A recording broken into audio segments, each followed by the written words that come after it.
Welcome to Shredder Fanfic. Like, subscribe, and hype video. Join members to gain early access to new videos. The main character, after dying, he gets reborn in Young Justice with a system that lets him sell Black Clover Grimoires. He sells it to the heroes and the villains, who can now use magic. What will happen in Young Justice because of this? Young Justice. Sell Black Clover Grimoires. Heroes and villains can now use magic. Chapter 1, The Merchant of Grimoires. My eyes opened to chaos.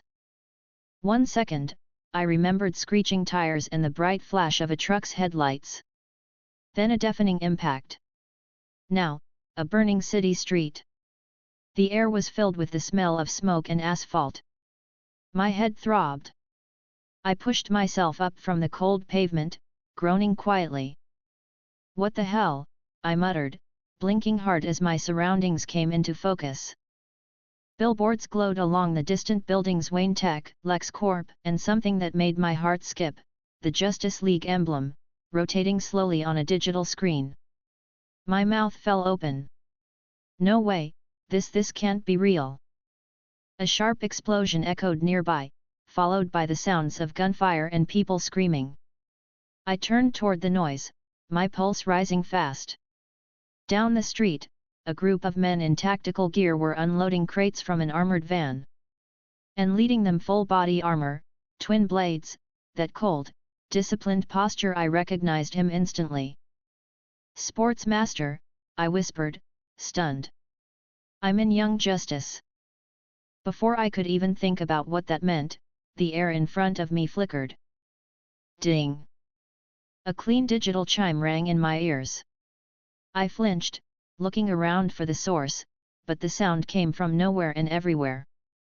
Then, a blue panel appeared in front of my eyes, hovering like a hologram. "System online. Welcome, merchant. You can now sell Black Clover Grimoires to heroes and villains. Each grimoire you obtain grants you its powers as well. Base sale price, 10 billion. My mind blanked. Black Clover Grimoires? What? I looked around again, half expecting someone to jump out and yell prank, but the chaos was too real. The smell of burning oil hit my nose. I could hear Sportsmaster shouting commands to his men. "Move the crate. We don't have all night." He sounded exactly like I remembered from the show: sharp, calculating, dangerous. I crouched behind a broken car, trying to process the impossible. Okay. Let's say this is real. Let's say I somehow died and woke up here. The system says I can sell grimoires. For 10 billion. To anyone. That included villains. The idea made my stomach twist. But also, the number 10 billion didn't sound bad either. Another chime interrupted my spiraling thoughts. First grimoire manifested, Fire Magic Grimoire, 3-leaf clover. A book shimmered into existence in front of me, black cover with glowing crimson patterns, pages edged in gold. My breath hitched. I reached out instinctively, my fingertips brushing the surface. Heat pulsed through my skin, and suddenly, the book snapped open. A circle of faint red light glowed beneath me, wind rustling the nearby trash as faint sparks danced in the air. "Okay," I muttered, heart racing. "Guess I'm not hallucinating." Then came shouting Sportsmaster, barking at his men again. They were carrying stolen Cadmus tech, I realized. That meant this was early in the timeline. He wasn't with the light yet, not fully. He was still mostly a freelance enforcer. That gave me an idea. I glanced at the grimoire floating beside me, its pages flipping lazily in the air. Then I looked back at Sportsmaster, calculating, calm under fire, dangerous but pragmatic. If I could sell this thing to him. I grinned slightly. All right. Let's see what happens. I stepped out from the alley just as Sportsmaster turned toward his van. His mask glinted under the streetlight. His men noticed me immediately, rifles raised. "Who the hell are you?" one shouted. I raised both hands. Easy there. I come in peace. Kind of. Sportsmaster's eyes narrowed behind his mask. You got a death wish, kid. His voice was sharp and low. Even standing several meters away, I could feel the weight of his presence. I swallowed, forcing a smile. Actually, I said cheerfully, I've got a business offer. That caught him off guard for half a second. What? I pointed at the floating book beside me. This. I can sell things. Powerful things. You like power, don't you? The men laughed, but Sportsmaster didn't. He studied me carefully, the way a predator sizes up something unfamiliar. You better start making sense before I cut you in half. Fair, I said with a nervous chuckle. This, I gestured to the grimoire again, is real magic. You buy it, you use it. Fire magic, to be specific. I sell it, you gain its abilities. No catch. Sportsmaster's posture shifted slightly. He wasn't laughing. You're serious? As a heart attack, I said brightly. And lucky for you, first customer discount. He crossed his arms, still suspicious. And what's the price? I smiled wider. 10 billion. One of his goons started laughing. 10 billion? You crazy or? Sportsmaster raised a hand. The man immediately shut up. He stared at me, silent for a long moment, the tension thick.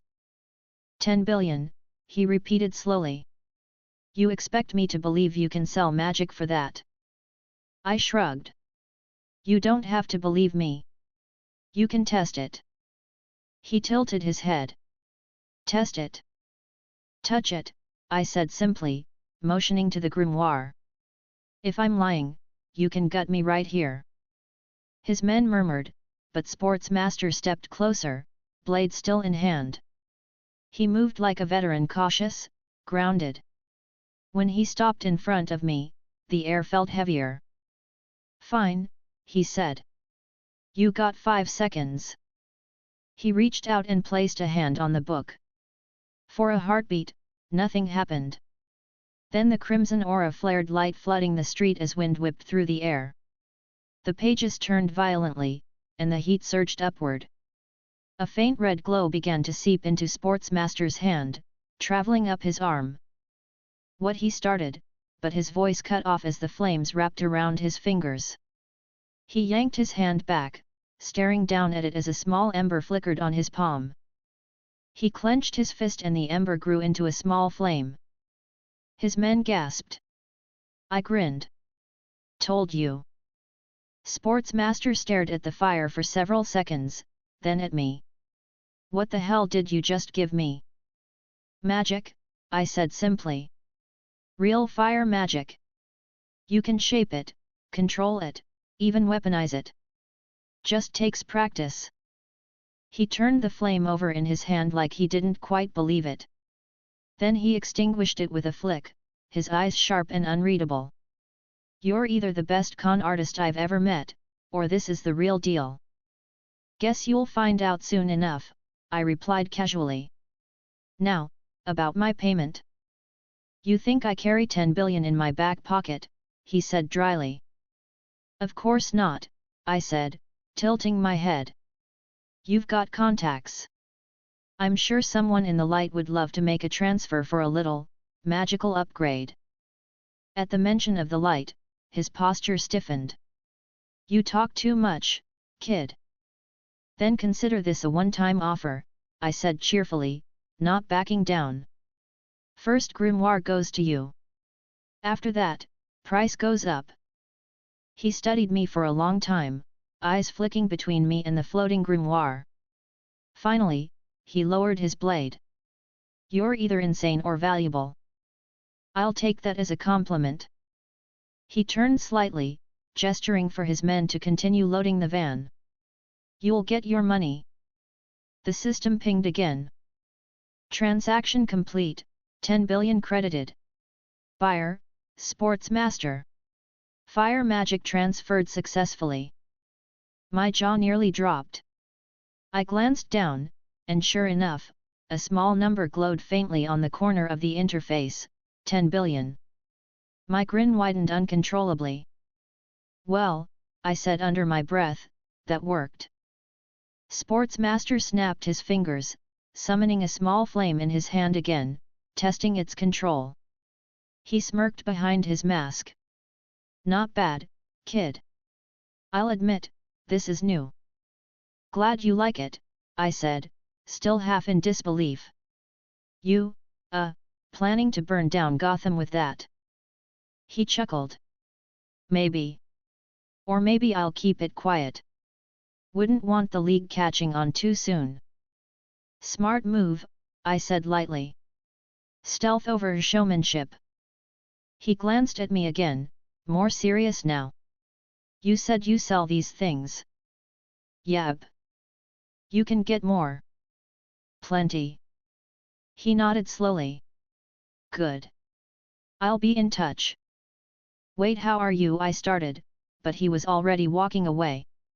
He tossed me a small device, a communication chip of some kind. I caught it clumsily. Channel 7, he said over his shoulder. You've got 5 minutes of my trust. Don't waste it. Then he disappeared into the van, doors slamming shut before it sped off into the night. I stood there, the street empty except for a few flickering streetlights. My grimoire hovered beside me, faint embers fading from its pages. I exhaled sharply, running a hand through my hair. I just sold magic to Sportsmaster. For 10 billion. The system chimed again. New grimoire available, water magic, 3-leaf clover. Potential buyers detected nearby, Aqualad, Cheshire. Oh boy, I muttered. This is gonna get complicated fast. Chapter 2, Deal in the Shadows. The night air in Gotham was cold, humid, and heavy with the smell of oil and salt from the nearby harbor. The city never really slept, even past midnight. Sirens echoed in the distance and faint flickers of neon light painted the concrete walls in blue and red. I stood on top of a cargo container, hands tucked into my jacket pockets, grinning like I had just pulled off a magic trick which, technically, I had. 10 billion richer and a villain walking around with fire magic. Yeah, that was insane. I leaned forward slightly, watching the reflection of the city lights ripple in the water. Not bad for my first sale, I said cheerfully, my tone casual even though my hands were still trembling faintly from excitement. Sportsmaster's probably somewhere testing out his new toy right now. A faint mechanical chime echoed in my head again, the same calm, robotic tone as before. Detected, water magic grimoire. Nearby buyer interest, Cheshire.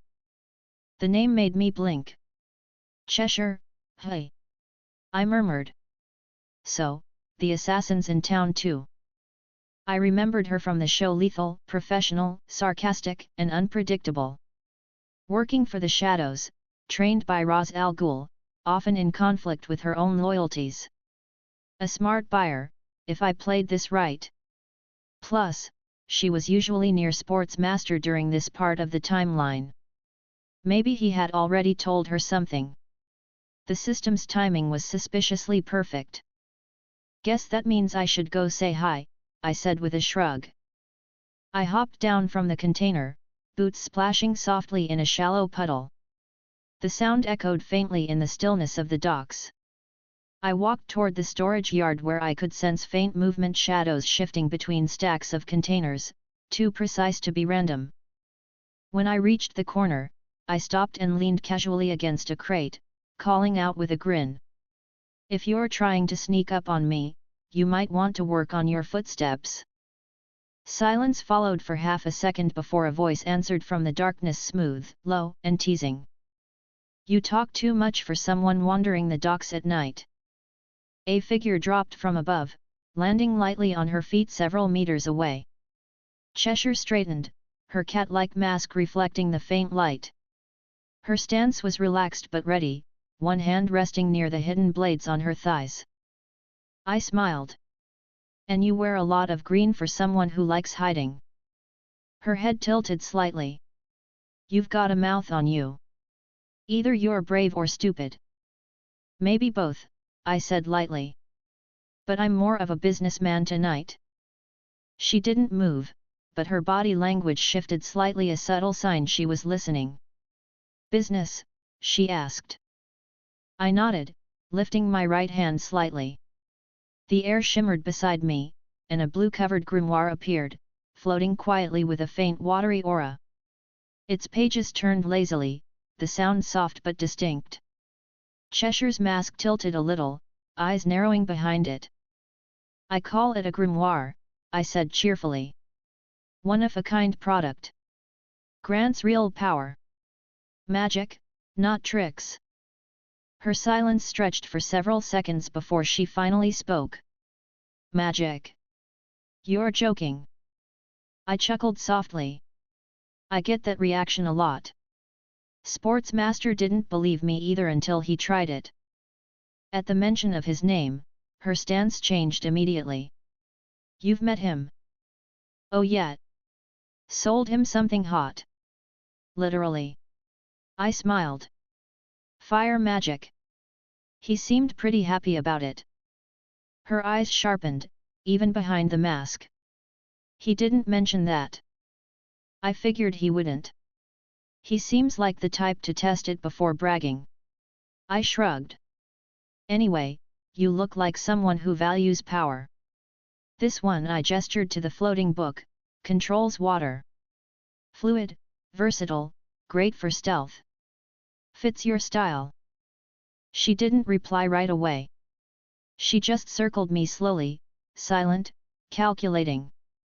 Every movement was deliberate, light steps, balanced posture, no wasted energy. I stayed relaxed, keeping my voice casual. So, I said, breaking the silence, you interested? She stopped behind me. How do I know this isn't a trap? You don't, I said honestly, glancing back at her over my shoulder. But I'm still standing here alone, unarmed, and I just told you I met your boss. If I wanted to set a trap, I'd have called the League instead. She was quiet for another moment before stepping around to face me again. What's the price? 10 billion, I said without hesitation. Same rate I charged him. Her laugh was soft and disbelieving. You expect me to carry that kind of money? I'm flexible, I said easily. Connections work too. Or favors. Information. I'm a businessman, not a banker. Her eyes flickered briefly toward the book. Show me. I smiled slightly and extended my hand.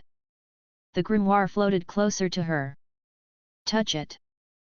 Try anything, she warned, and I'll slit your throat before you finish blinking. I raised my other hand playfully. Fair warning noted. She hesitated for a heartbeat, then reached out. Her gloved fingertips brushed the cover and instantly, the air shimmered. A faint blue glow spread from the grimoire into her hand, running up her arm in thin veins of light. The dock's stagnant air stirred as a faint mist began to rise from the puddles around us. Her posture tensed. What? Keep calm, I said gently. It's sinking with you. The mist thickened, swirling around her like a quiet breeze. Water rose from the puddles, tiny droplets hanging in the air before coalescing into smooth, twisting streams that hovered near her hands. She stared at them, motionless, her expression hidden behind the mask, but her body language betrayed surprise. Then, slowly, she raised her hand. The water followed, coiling like a ribbon. With a small flick of her wrist, it sliced clean through the edge of a rusted metal barrel. Her head turned slightly toward me. This is real. Told you, I said with a grin. Not bad for a first-time demo. She let the water drop back into the puddle and looked at her hands silently, flexing her fingers. Then she looked back at me, tone flat but with a hint of intrigue. You're not normal. Normal's boring, I said cheerfully. Besides, normal people don't make 10 billion a sale. Her silence lingered for a few seconds before she finally spoke. You sold one to Sportsmaster. Correct. And you're offering me one now. Right again. Her tone sharpened. You're playing a dangerous game. I smiled slightly. Only if I lose. She crossed her arms. You don't seem like someone afraid of consequences. I'm not, I said honestly. But I'm not stupid either. You've got influence, connections, and the kind of talent that could make this worth my time. So, what do you say? She studied me again, then lowered her arms slowly. You get your payment. The system sound chimed softly in my mind. Transaction complete, 10 billion credited. Buyer, Cheshire. Water magic transferred successfully. I blinked, pretending not to notice, though my pulse spiked from excitement again. 2 sales in one night. 20 billion total. My grin widened slightly. Pleasure doing business, I said cheerfully. You've got quite the poker face. She ignored the compliment. If what you say is true, there will be interest. More people. The shadows don't ignore things like this. I figured as much, I said. Tell them they're free to contact me. I like repeat customers. She gave a quiet laugh, a rare, amused sound that was more dangerous than comforting. You're either brave or suicidal. Maybe both, I admitted. But it's working out so far. She turned to leave, walking toward the end of the dock. I watched her for a moment, then called out, by the way, tell Sportsmaster to be careful with fire near gunpowder. It doesn't end well. She paused mid-step, glancing back over her shoulder. He won't listen. Yeah, I figured, I said with a shrug. She looked at me for a moment longer, then vanished into the shadows, silent as smoke. When I was alone again, I let out a slow breath and laughed quietly to myself. The sound echoed faintly across the empty docks. 2 in one night, I said happily. Not bad for a guy who just woke up here. I leaned against a crate, rubbing the back of my neck as I tried to process it all. Sportsmaster and Cheshire both had magic now. Real magic. That was terrifying, honestly, but also kind of thrilling. If anyone found out what I was doing, I'd be in trouble. But for now, I just wanted to enjoy the victory. Another chime interrupted my thoughts. New grimoire available, lightning magic, 4-leaf clover. Potential buyers detected, Lex Luthor, Black Manta, Artemis Croc. My eyes widened slightly. Lex Luthor. I muttered. That's okay, that's big. I rubbed my chin thoughtfully. Selling to Lex would change everything, but Artemis being listed too caught my attention. She was still young right now, just joining the cover team. If she got involved, it could shift the entire balance. Man, I said, half laughing, this is gonna get messy fast. I started walking along the edge of the dock, hands in my pockets, still smiling. But hey, at least business is good. The waves lapped quietly against the wood. My reflection wavered beneath me, calm, confident, but beneath it, my heart was racing. I didn't feel fear exactly, more like a thrill that I hadn't felt in years. The kind of rush you get when you know you are walking a fine line and loving every second of it. Still, I knew better than to underestimate this world. These weren't just cartoon characters anymore. They were real, dangerous, and unpredictable. If I messed up even once, I'd end up on someone's hit list or worse. But I wasn't planning to lose. I turned my head toward the city lights and smiled faintly. All right, Gotham. Let's see who's buying next. Chapter 3, A Deal for an Archer. Morning sunlight crept over the edge of Gotham's skyline, cutting through the haze and throwing streaks of pale gold across the rooftops. The city looked quieter than usual, the usual sirens and shouting still muted from the early hour. I sat on the edge of a warehouse roof, legs dangling off the side, sipping from a bottle of water I'd swiped from an open market stall. 20 billion richer, zero sleep, I muttered cheerfully, looking at the sky. Guess I can't complain. I leaned back, folding my hands behind my head. It was strange, no matter how chaotic last night had been, I couldn't stop grinning. 2 deals in one night, both successful, both dangerous, and now a third grimoire waiting to be sold. The words still floated faintly before my eyes whenever I blinked. Lightning Magic Grimoire 4-Leaf Clover. Potential buyers, Lex Luthor, Black Manta, Artemis Croc. Lex was a risk I didn't want to take yet. Black Manta meant diving into the ocean, literally. That left one option: Artemis. I smirked slightly. Looks like I'm going to the suburbs. It wasn't hard to find where she lived.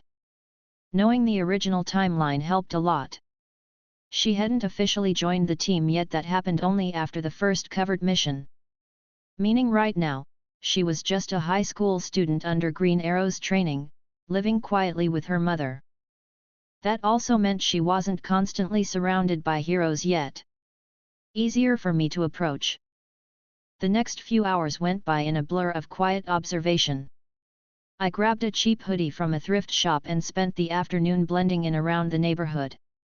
The air smelled of fresh grass and car exhaust, the sound of kids on bikes filling the street. It was a far cry from the Gotham docks. By evening, I finally spotted her blonde hair tied up, wearing a light jacket, walking home with a bag slung over her shoulder. Her posture was confident but cautious, eyes scanning the surroundings every so often. The same sharp, wary behavior she had even before she joined the team. I stepped out from the alley, making sure to keep my hands visible. "Hey, Artemis!" She froze immediately, eyes narrowing. "Do I know you?" "Nope," I said cheerfully. "But you will." Her hand twitched slightly toward the bag, probably a weapon hidden inside. I raised both hands quickly, smiling to keep things casual. "Easy. I'm not here to fight." "That's what people usually say before doing something stupid," she replied flatly. "Fair point," I admitted with a chuckle. "But seriously, relax. I'm just here to offer you something. Something that'll make your life a lot easier." She frowned. "That's a weird way to start a conversation." "Yeah, I get that a lot," I said. "Still, you might want to hear me out. Especially since you're about to join a certain team of sidekicks." Her eyes widened slightly. "How do you?" I waved my hand dismissively. "I know more than I should. Let's leave it at that. Anyway, you're gonna be working with some heavy hitters soon. Robin, Kid Flash, Aqualad, even Superboy. Big shoes to fill." She stared at me suspiciously. "You're really not helping your case. Sounds like you've been following me." "Following's a strong word," I said with a grin. "Let's call it targeted outreach." Her tone hardened. "You've got 5 seconds to start making sense." I took a slow breath, keeping my smile steady. "Okay, fine. You want to get stronger, right? You want to keep up with them, prove you belong there. I can help with that." She crossed her arms. "And why would I believe that?" I reached into my jacket pocket slowly, making sure she saw the movement. "Because I've got this." When my hand came out, a glowing grimoire floated above my palm. The cover shimmered gold with faint white sparks dancing across its edges. Its pages turned slowly, releasing small crackles of electricity into the air. Artemis's eyes widened slightly as she took a half step back. What is that?" "Something special," I said simply. "A grimoire. This one gives you control over lightning. Real lightning. You'd be able to move faster, hit harder, and strike from range, kind of fits your archery thing perfectly. Her mouth tightened into a line. You expect me to believe that? You don't have to, I said easily. You can just test it. She hesitated. And what do you want in return? I smiled faintly. Nothing crazy. 10 billion. Standard rate. Her expression twisted into disbelief. You're insane. Maybe, I admitted with a light laugh. But you'd be surprised how many people are willing to pay that. She glanced at the floating book again, her gaze flicking between me and the sparks jumping from its edges. That thing, it's really magic. Yup. No tricks. She exhaled slowly. You said people are willing to pay for that. Who exactly have you sold to? I hesitated for half a second, then shrugged. Let's just say a few people who like to wear masks. Her brow furrowed. You sold to villains. I don't pick sides, I said cheerfully. I sell. That's all. She didn't look impressed. So you're a criminal? I grinned. Only if you think capitalism's a crime. She rolled her eyes slightly. You've got jokes? I try, I said lightly. But I'm serious about the offer. You've got potential, Artemis. This could make a difference. You've got the aim and the instincts, but this would make you unstoppable. Her posture softened slightly. For a moment, her guard lowered. And if I say no? I shrugged. Then I walk away and sell it to someone else. Maybe Sportsmaster. He likes sharpshooters. Her eyes snapped to mine instantly. You know him? Met him, I said casually. We did business. Let's just say he's got a new hobby involving fire. The change in her face was immediate, the muscles in her jaw tightening, her hand clenching. You gave him power. He paid for it, I said simply. I'm not a charity. Her tone was sharp. He's dangerous. Yet, I noticed, I said, still smiling but with a more serious undertone creeping in. That's why you should even the field. She stared at me silently for several seconds, the conflict clear in her expression. I kept my tone calm and almost friendly. You don't have to like me. You just have to decide if you want to be stronger. Because trust me, the world you're walking into? It's rough. She exhaled slowly. You said, it's real. I nodded. One touch, and it's yours. Her eyes flicked to the book, then back to me. Finally, after a moment, she stepped closer. If this is a trick, I swear. It's not, I said softly, my usual cheer fading slightly as I spoke more seriously. Just be ready. She reached out and placed her hand on the cover. A faint hum filled the air. The lightning pulsed once, then spread through her hand in bright gold arcs. Her hair lifted slightly from the static, and sparks danced along her fingers. She gasped quietly, eyes wide as the current twisted harmlessly around her. It's warm, she said softly, staring at her hand. Not painful. Told you, I said with a grin. It's not just lightning. It listens to you. She closed her hand, and a small electric spark jumped between her fingertips. The expression on her face shifted, part awe, part disbelief, and something close to excitement. This is, she started, then stopped, searching for the words. It's incredible. Glad you like it, I said cheerfully, stepping back. I'd recommend practicing before zapping your house. Her lips curved slightly despite herself. You're way too casual about all this. Part of the charm, I said, grinning. So, we good? She hesitated for a second, then nodded. You'll get your payment. The familiar soft chime echoed faintly in my head. Transaction complete, 10 billion credited. Buyer, Artemis Croc. Lightning magic transferred successfully. I smirked quietly, hiding the satisfaction behind an easy shrug. Pleasure doing business, Miss Croc. She gave me a look, a mix of suspicion and reluctant amusement. You're lucky I don't call Green Arrow. I'd rather avoid that, yeah, I said lightly. Besides, you think he'd believe you if you told him you bought lightning powers from a guy with a floating book? Her expression softened slightly as she looked at her hand again, a small spark flickering across her fingers. I'll keep it quiet. Smart, I said approvingly. Just, be careful. Power's great and all, but Gotham's full of people who'll kill for it. She glanced up at me again, serious now. You sound like you care. I gave a small smile. Maybe I do. You're not like the others. She didn't reply right away. Then she slung her bag over her shoulder and said quietly, thanks. For, whatever this is. You're welcome, I said happily. And hey, try not to electrocute anyone by accident. She rolled her eyes, but there was a faint smile on her face as she turned to walk away. You're impossible. Guilty as charged, I said cheerfully, waving as she disappeared down the street. Night returned by the time I left the neighborhood.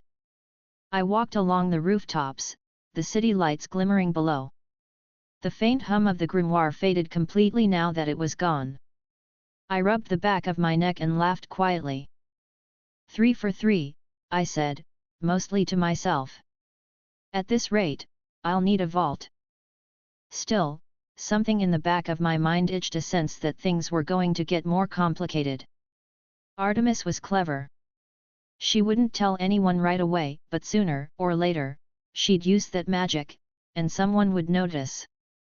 I blew out a slow breath and grinned anyway. I'll cross that bridge when I get there. The wind picked up, carrying the faint sound of sirens again. I looked toward the direction of Mount Justice, my smile fading slightly as I thought of the young heroes training there. They were good people. Some of them might even need what I had. I shoved my hands into my pockets and walked along the rooftop edge. Well, I said softly, business never sleeps. Chapter 4, Watching the Team. Morning sunlight broke over Happy Harbor, soft gold stretching across the cliffs that hid Mount Justice beneath. The air smelled of salt and pine, the kind of calm that almost made you forget how dangerous this world could get. I stood near the edge of the cliff, hands tucked into my hoodie pocket, the ocean breeze brushing against my face.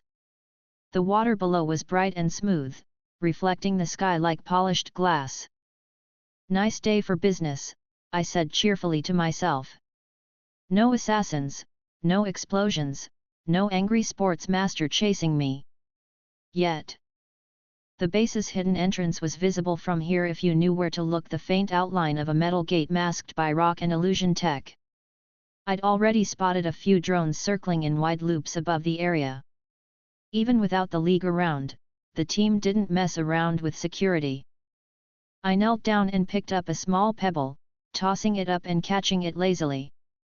Well, since I'm here, might as well see how they're doing. The system's clean voice echoed in my head, polite as ever. Current powers available: wind magic, fire magic, water magic, lightning magic. New grimoire forming: earth magic. I grinned. So I've got 4 in 1 on the way. Not bad for a few days. A small swirl of green light shimmered beside me, and the new grimoire floated into view. The cover was a deep earthen brown with green veins running through it like living roots. The faint scent of soil and moss came with it. I caught it by the spine and flipped it open, skimming through the glowing pages. Welcome to the family, I said lightly. Earth magic, hey? Gotta say, you're looking sturdy. I stood, stretching my shoulders. The first time I'd tried magic, it had been wild and shaky. Now, the energy responded smoother, more natural, like the elements recognized me. I decided to test them all properly while I had the piece. I started with wind. I raised my palm, feeling the air shift. A rush of cool pressure built up around my hand before bursting forward in a quick gust. The trees nearby rustled, their leaves scattering in a neat spiral. I grinned. Still got it. Fire next. I snapped my fingers, and a controlled flame sparked to life in my palm. It burned steady, not too bright, just hot enough to dance without smoke. I shaped it, bending it between my fingers until it formed a small ring of fire hovering in the air. I laughed softly. All right, that's definitely better than when I almost burned my jacket off last time. Then water. I turned toward the cliffside where the ocean waves lapped below. Extending my hand, I pulled upward slowly. A stream of seawater rose, smooth and shimmering, twisting around itself before stopping just below me. Droplets slid from it like liquid glass before I let it fall back into the sea with a splash. Lightning was always the flashy one. I took a breath and let a spark flicker between my fingers. It crackled softly, bright and fast, jumping from one hand to the other. The energy buzzed up my arms, but it no longer stung. It just hummed, steady and obedient. Guess practice pays off, I said, smiling proudly. Then I turned to the new one. Earth. I crouched, placed my hand flat on the dirt, and focused. The ground trembled slightly. Pebbles rose, then chunks of soil, forming a rough cube in the air before dropping it back down. The vibration echoed through the soles of my shoes. I exhaled slowly, shaking off the dirt on my hand. That's got potential. Might have to work on the finesse part. The system gave another ping. Grimoire mastery increasing.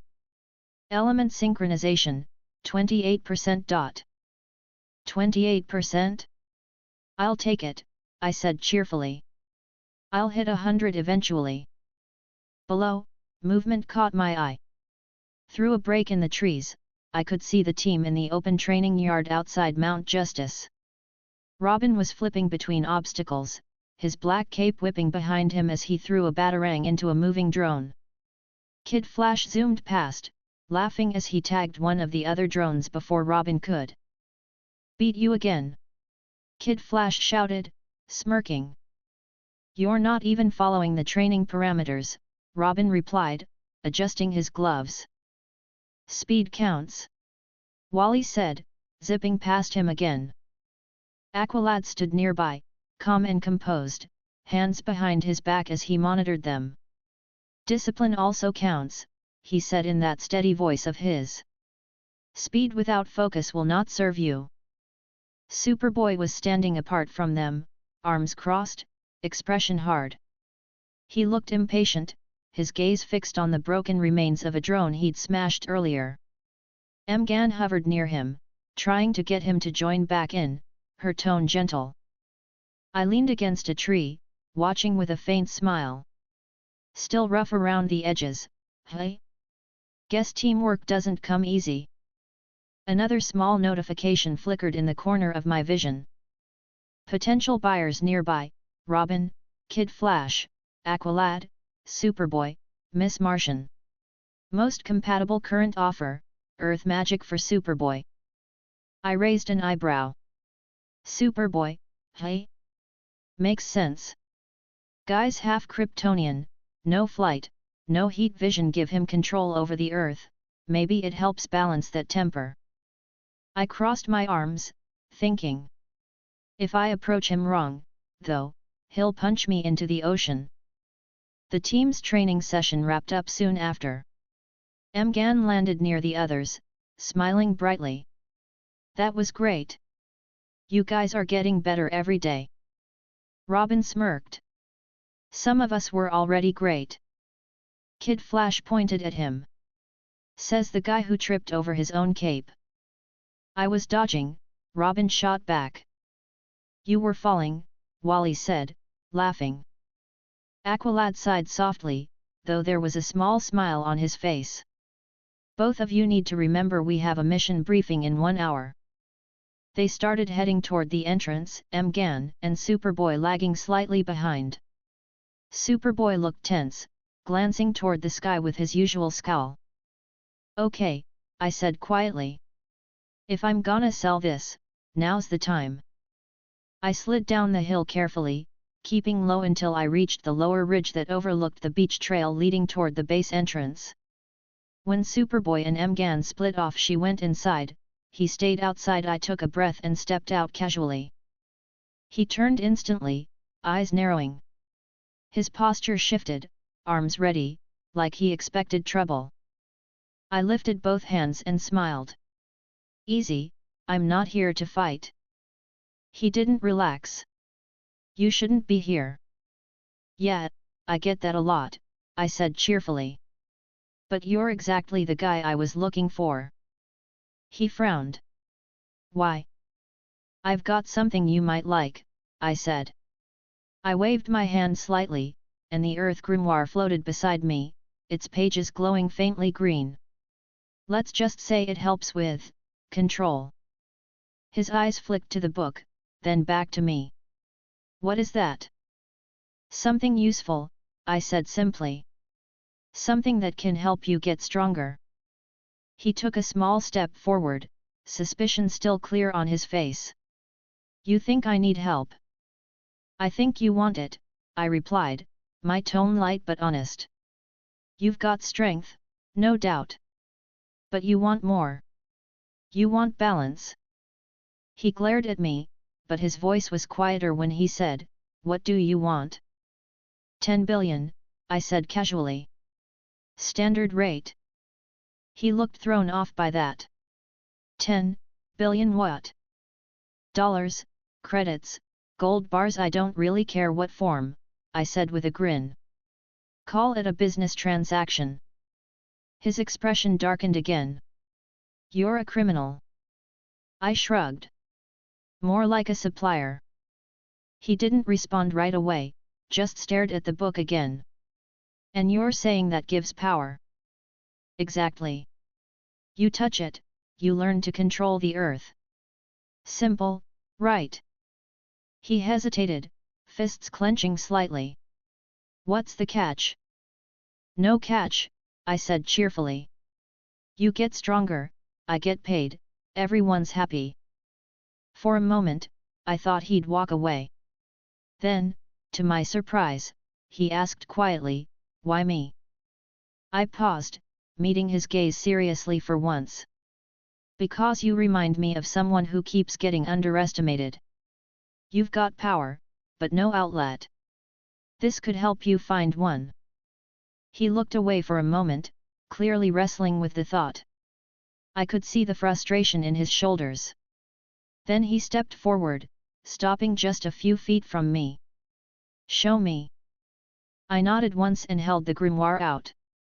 It floated between us, the pages glowing faintly brighter. Just place your hand on it. He stared at it, then slowly raised his hand. The second his palm touched the cover, a faint vibration rippled through the air. Dust stirred at our feet, the ground trembling slightly. The book glowed brighter, the symbol on the front pulsing with light. Superboy's eyes widened slightly as small stones began rising from the ground around him, floating in the air. He lifted his hand higher, and the dirt followed, twisting upward like a spiral before settling back down. He stared at his hand in silence, breathing steady but deep. Then he looked back at me. It worked. Told you, I said with a grin. You've got the strength, you just needed a way to focus it. He flexed his fingers once more before lowering his arm. You're still a criminal. Probably, I said lightly. But a useful one. He didn't argue. Instead, he turned and walked back toward the entrance. I watched him go, a faint smile on my face. The familiar chime echoed in my mind. Transaction complete, 10 billion credited. Buyer, Superboy. Earth magic transferred successfully. I sighed, rubbing the back of my neck. Man, that guy's intense. I climbed back up the ridge, glancing at the base one last time. The team had gone inside, unaware of the deal that had just gone down right under their noses. 6 grimoires sold, I said quietly. And I've got 6 elements now. Wonder who's next? The system gave a soft response. New grimoire forming, ice magic. I chuckled softly. Oh, nice. Guess it's gonna be a cold day for business. Chapter 5, Ice and Discipline. The next morning came crisp and bright, the sea breeze carrying a chill that hadn't been there the day before. Waves rolled lazily along the rocks below the cliff, breaking into pale foam that shimmered under the sunlight. I stood on the same overlook near Mount Justice, watching the water while balancing a sandwich in one hand and a small glowing book in the other. The grimoire hovering beside me shimmered a faint icy blue, its pages edged in white frost. It let off a soft, cold mist that nipped at my fingers every few seconds. Ice magic, hey! I said cheerfully. Finally, something to beat the summer heat. I took another bite of the sandwich, chewed thoughtfully, then tapped the edge of the book. All right, let's test this before I start handing it out. I held out my free hand, letting the grimoire float in front of me. The runes on its pages pulsed as a light blue aura wrapped around my arm. A gust of cold air brushed past my face, and the moisture in the air crystallized instantly. Frost crept along the ground at my feet, covering the nearby grass in a thin layer of white. Now that's pretty, I said with a grin. I focused again, this time flicking my wrist toward the ocean. A line of sharp icicles shot outward, hitting the surface with a satisfying splash and freezing part of the water solid. I blinked. Okay, that might be a bit much. The system's polite tone hummed in my mind. Elemental resonance stable. Ice magic synced with user at 22%. Good start, I said casually. I'll get that number higher later. The wind carried distant voices from below. I turned toward the training yard again, spotting the team. They were gathered near the cliffside platform, finishing what looked like a combat simulation. The observation deck doors were open, and I could make out Aqualad's distinct voice giving calm directions. Form up. Superboy, intercept right flank. Miss Martian, telekinetic barrier at point 3. I chuckled. Same guy, always the tactician. He was composed as ever, commanding through steady tone instead of force. Even when Kid Flash was cracking jokes and Robin was showing off acrobatics, Aqualad's authority held. He wasn't loud, but he was the glue that kept them from falling apart. Watching them, I couldn't help but feel a little admiration. The system flickered again. Suggested buyer, Aqualad. Recommended grimoire, ice magic, high affinity match. Figures, I muttered.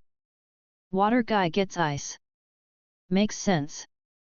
I slipped down the rocky slope quietly, moving closer to the lower entrance. From here, I could see them finishing the training session. The simulation drones dissolved into harmless light as Aqualad deactivated the control panel. Kid Flash was already complaining about something. Come on, man. You can't expect me to dodge and hold back my punches. Wally said, brushing sweat off his forehead. You were not meant to hit the target, Aqualad said calmly. The goal was coordination.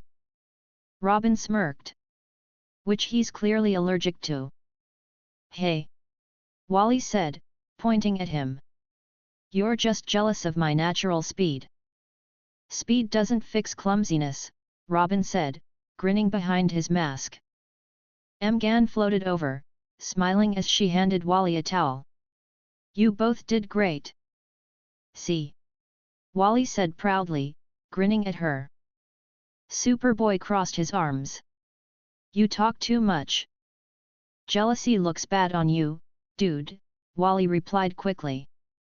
Aqualad sighed softly, but the faintest trace of a smile touched his face before he turned away. Enough. We will review today's results inside. As they started back toward the entrance, I stepped out casually, waving one hand. Hey there, team. The reaction was immediate. Superboy's eyes narrowed, and he stepped forward slightly, tense. Robin's hand went to his belt. Aqualad raised an arm slightly, signaling the others to stay back but alert. Who are you? Aqualad asked calmly. I smiled, keeping my tone light. Relax, I'm not here to fight. Just here to talk business. This is a secure facility, Robin said sharply. You shouldn't even know it exists. Yeah, you guys really need better camouflage, I said, pointing to the faint shimmer of the invisible door. That's visible from the cliff if you know what you're looking for. Kid Flash frowned. You're either crazy or suicidal. Crazy's more fun, I said cheerfully. Anyway, Aqualad, right? You're the one I wanted to see. His brow furrowed slightly. You know my name.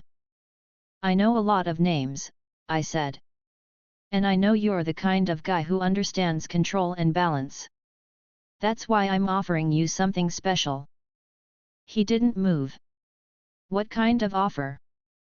I lifted my hand slowly, and the ice grimoire appeared beside me.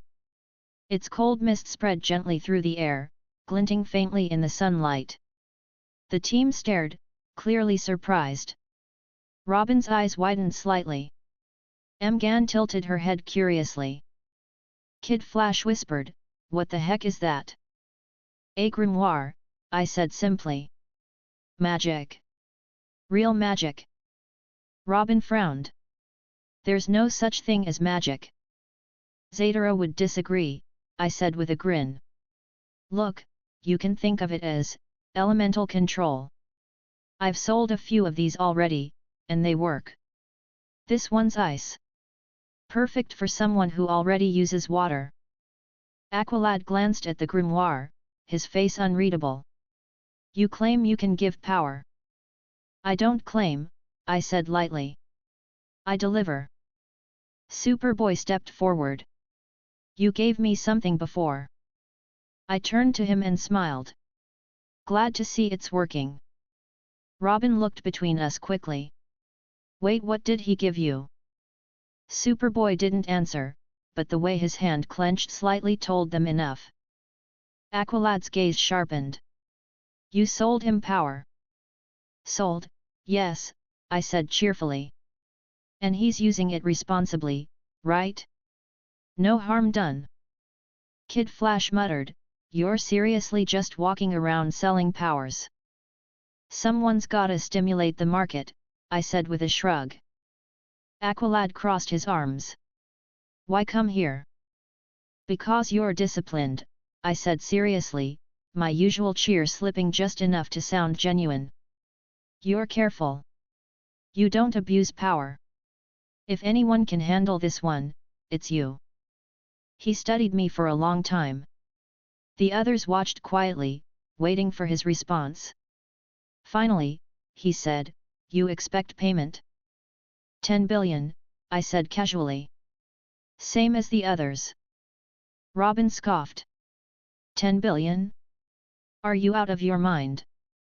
"Probably," I said. "But that's the price." Aqualad didn't immediately reject it. His tone stayed calm. "And you promise this power will not corrupt?" I smiled faintly. "Power doesn't corrupt. People do. You've got more self-control than most I've met. So I'm not worried." He hesitated for a few seconds before stepping closer.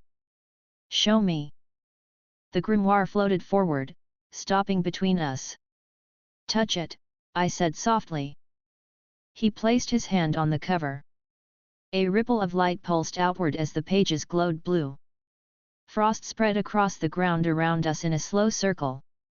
Thin lines of ice formed intricate patterns under his boots. The air chilled enough that even Wally shivered. Aqualad raised his other hand, and small shards of ice lifted from the ground, swirling slowly around his arm like obedient soldiers. His expression didn't change, but his eyes showed quiet amazement. He flexed his fingers, the shards following. It feels cold but alive. Exactly, I said happily. You don't control it. You guide it. He nodded once and lowered his hand, letting the ice dissolve into mist. It will aid me well in battle. The system chimed softly in my mind. Transaction complete, 10 billion credited. Buyer, Aqualad. Ice magic transferred successfully. Robin stepped closer, his suspicion clear. You just handed him a weapon. I just gave him a tool, I corrected. How he uses it is up to him. Aqualad met my gaze steadily. If this power causes harm, I will find you. I grinned. Fair enough. Mgan floated down beside Aqualad, her eyes wide. That was incredible. You just created ice. Kid Flash whistled. Okay, fine. That was actually cool. Literally. Robin shook his head. You're way too calm about this. Aqualad turned toward them. Enough. We have gained something valuable, but it must be handled with care. Do not speak of it outside this team. Superboy gave a short nod. Agreed. Robin still looked uneasy but followed Aqualad's lead. Mgan smiled softly, clearly impressed by the display. Wally just shrugged. Guess we're a little more super now. Glad to help, I said cheerfully, stepping back. You guys have potential. Don't waste it. Aqualad looked at me once more. I will ensure this power is used wisely. I'm counting on that, I said lightly. See you around, Atlantean. He gave a small nod before leading the others inside. I watched them go, the door closing behind them as the mountain sealed itself once again. The wind picked up, blowing across the empty clearing. I let out a quiet laugh. Man, they're serious. The system pinged again. Next grimoire forming, darkness magic. Estimated manifestation, 3 hours. Darkness magic. I repeated with a grin. That's gonna make things interesting. I stretched my arms, feeling the faint residual chill from the ice spell fade away. All right, that's one more happy customer. Time to plan my next sale. The ocean shimmered below, sunlight scattering across the waves. I turned away from the cliff, humming to myself as I started walking along the trail, leaving Mount Justice behind for now. Chapter 6, The Balance of Elements. The sun dipped low over Happy Harbor, streaking the sky with fading orange and soft blue. The air felt cooler than usual, probably the after effect of all the ice I'd been throwing around earlier. I sat cross-legged on a flat boulder near the shoreline, watching waves roll in and retreat. The scent of salt mixed with damp earth, calm and steady. I exhaled slowly and glanced at the 6 books floating in a lazy circle around me. Each grimoire pulsed with its own light: pale green for wind, red for fire, blue for water, yellow for lightning, brown for earth, and the faint white blue of the new ice grimoire that I'd just sold to Aqualad's reflection. Every few seconds, they gave off a soft hum that blended with the sound of the sea. Not bad, I said cheerfully. 6 elements, 6 sales, and not a single death threat yet. I'd say business is good. The wind shifted slightly, tugging at my hair. I raised a hand, and the green-lit grimoire responded first, opening its pages. The air around me twisted in small spirals before settling again. I could feel the energy rushing through my body, sharp and light, but manageable now that I'd gotten used to it. Let's see if I can actually juggle these things properly, I said, stretching my fingers. I started small. With a flick of my wrist, a sphere of flame rose above my palm, glowing steady. I balanced it with a wave of my other hand, summoning a thin ribbon of water that wrapped gently around the fire without extinguishing it. A soft hiss filled the air, but the flame held, steam curling from where they met. I grinned. Okay, that's progress. The ground at my feet trembled slightly as I pushed my focus toward the brown glowing grimoire. A small mound of earth lifted up, forming a ring that encircled where I sat. Then I called on wind again, using it to scatter loose dust from the top. The mix of elements danced in front of me: air, water, fire, earth, all swirling together in a tight, controlled pattern. Lightning came next. I snapped my fingers and thin arcs jumped through the air, weaving into the motion like bright threads. The charge was strong enough to make the hair on my arms stand up. Still got that spark, I said with a laugh. Finally, I looked to the ice grimoire. Let's chill this down a bit.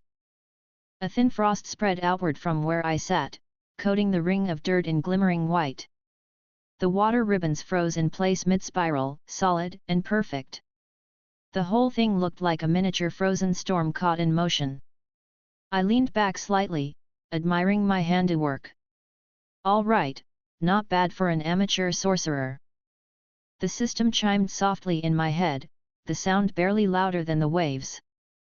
Element synchronization rising. Current balance, 41%. Multicasting stable. 41%, hey. I said. Feels like more, but sure. The sound of voices drew my attention up the beach. I turned and saw two figures walking along the sand, their silhouettes familiar even from this distance: Robin and Kid Flash. They were deep in conversation, probably taking a break from training. I stayed where I was, half curious to see if they'd notice me. Wally was talking fast, his arms moving almost as much as his mouth. I'm telling you, Rob, that guy wasn't normal. You saw him. He pulled that book out of thin air. Robin's tone was calm, but skeptical. We've seen stranger things. You remember Clarion? Yeah, but Clarion's a literal chaos magic lunatic. This guy just looked normal. Too normal. Robin gave a short laugh. You're paranoid. Paranoid keeps me alive, Wally said quickly. What if he's like, I dunno, a spy for the League of Shadows? Then Aqualad wouldn't have kept the book, Robin replied flatly. He trusts his instincts. So does Batman. Still weird, Wally muttered. He shows up, gives Aqualad a magic ice book, disappears, and everyone's fine with it. Kman. I couldn't help it, I laughed. Loud enough for both of them to hear. They froze immediately, turning toward me. Hey, guys, I called out cheerfully, waving one hand. Talking about me. Wally's eyes widened. You. Me, I said, standing up and brushing the frost off my jeans. Relax, I'm not gonna zap you. I'm just experimenting. Robin's posture shifted slightly, still cautious but not aggressive. You're still here? Yeah, the view's great, I said, gesturing at the water. I figured I'd stick around and practice. Gotta make sure my customers get the best version of the product, right? Wally crossed his arms. You mean the weird books that give people powers? Exactly, I said easily. You're catching on fast. Robin frowned. You shouldn't be anywhere near this base. You shouldn't leave the door half open, I said, pointing toward the camouflaged entrance. Anyone with decent eyes could spot it. Wally looked between me and the glowing books floating nearby.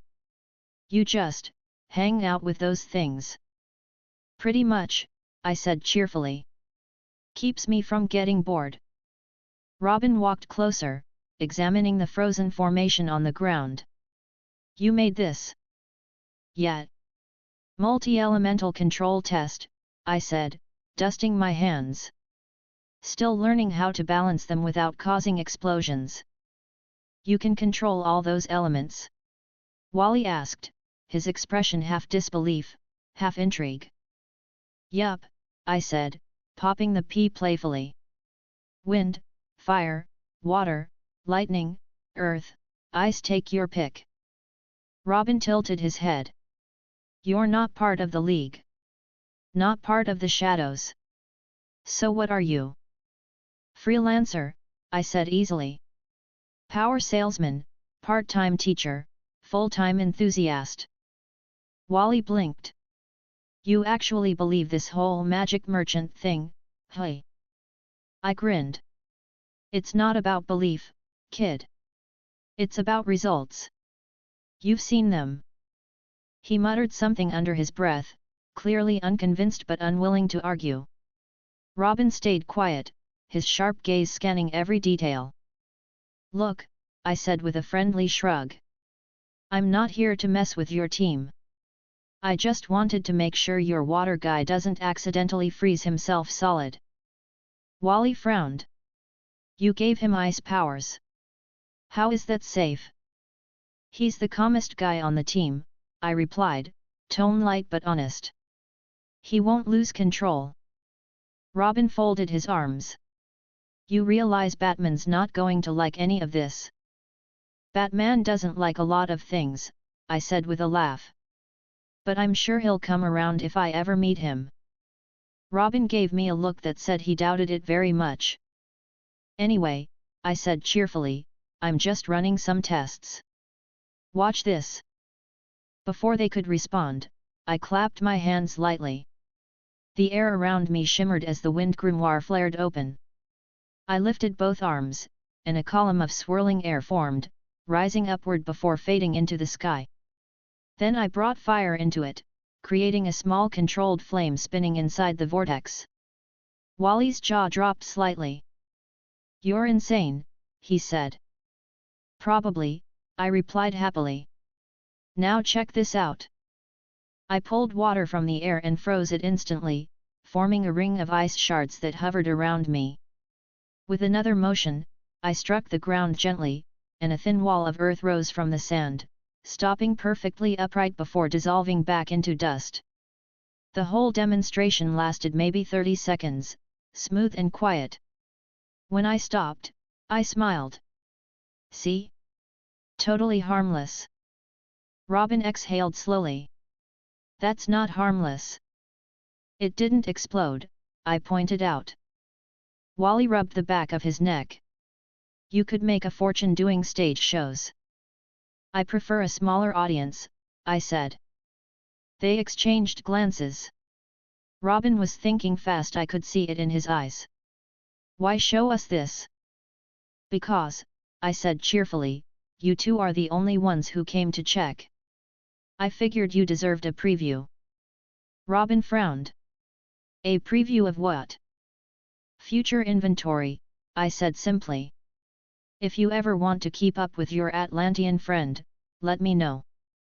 Wally looked tempted, then shook his head quickly. No way. I'm not paying 10 billion for Frostbite. Your loss, I said with a grin. Robin sighed, clearly frustrated but still curious. You're playing a dangerous game. Story of my life, I said. Anyway, I'm just here refining control. Not every day I get to train by the ocean. He watched me for another moment before stepping back. We'll be keeping an eye on you. Good, I said happily. I could use the company. They turned to head back toward the base. Wally called over his shoulder, seriously, you're weird. I've been called worse.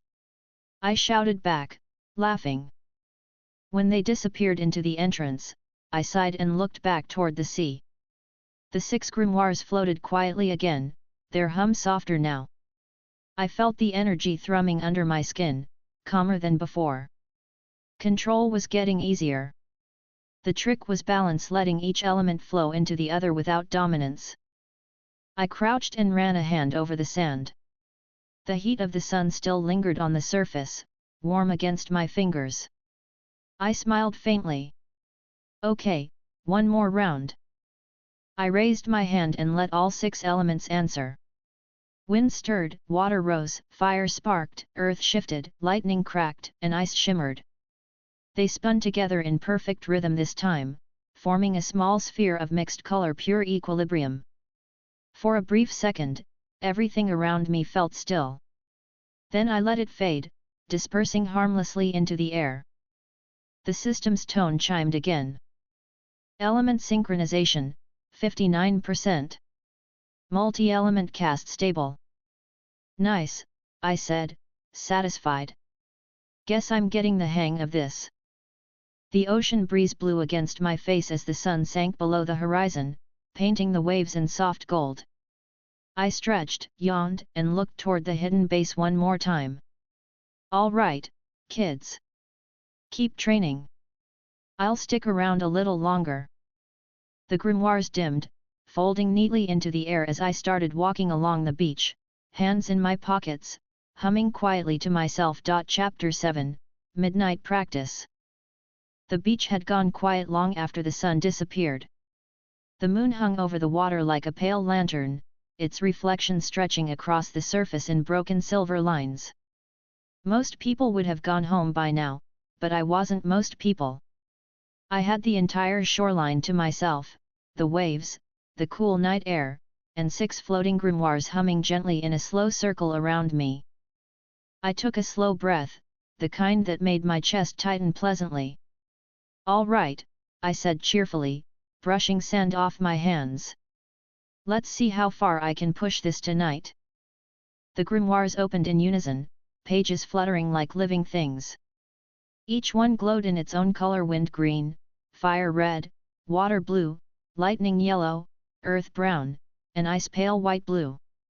The air buzzed faintly from the combined energy. Okay, let's go for 70%, I said, cracking my neck. Hopefully without blowing up the coastline. I started simple.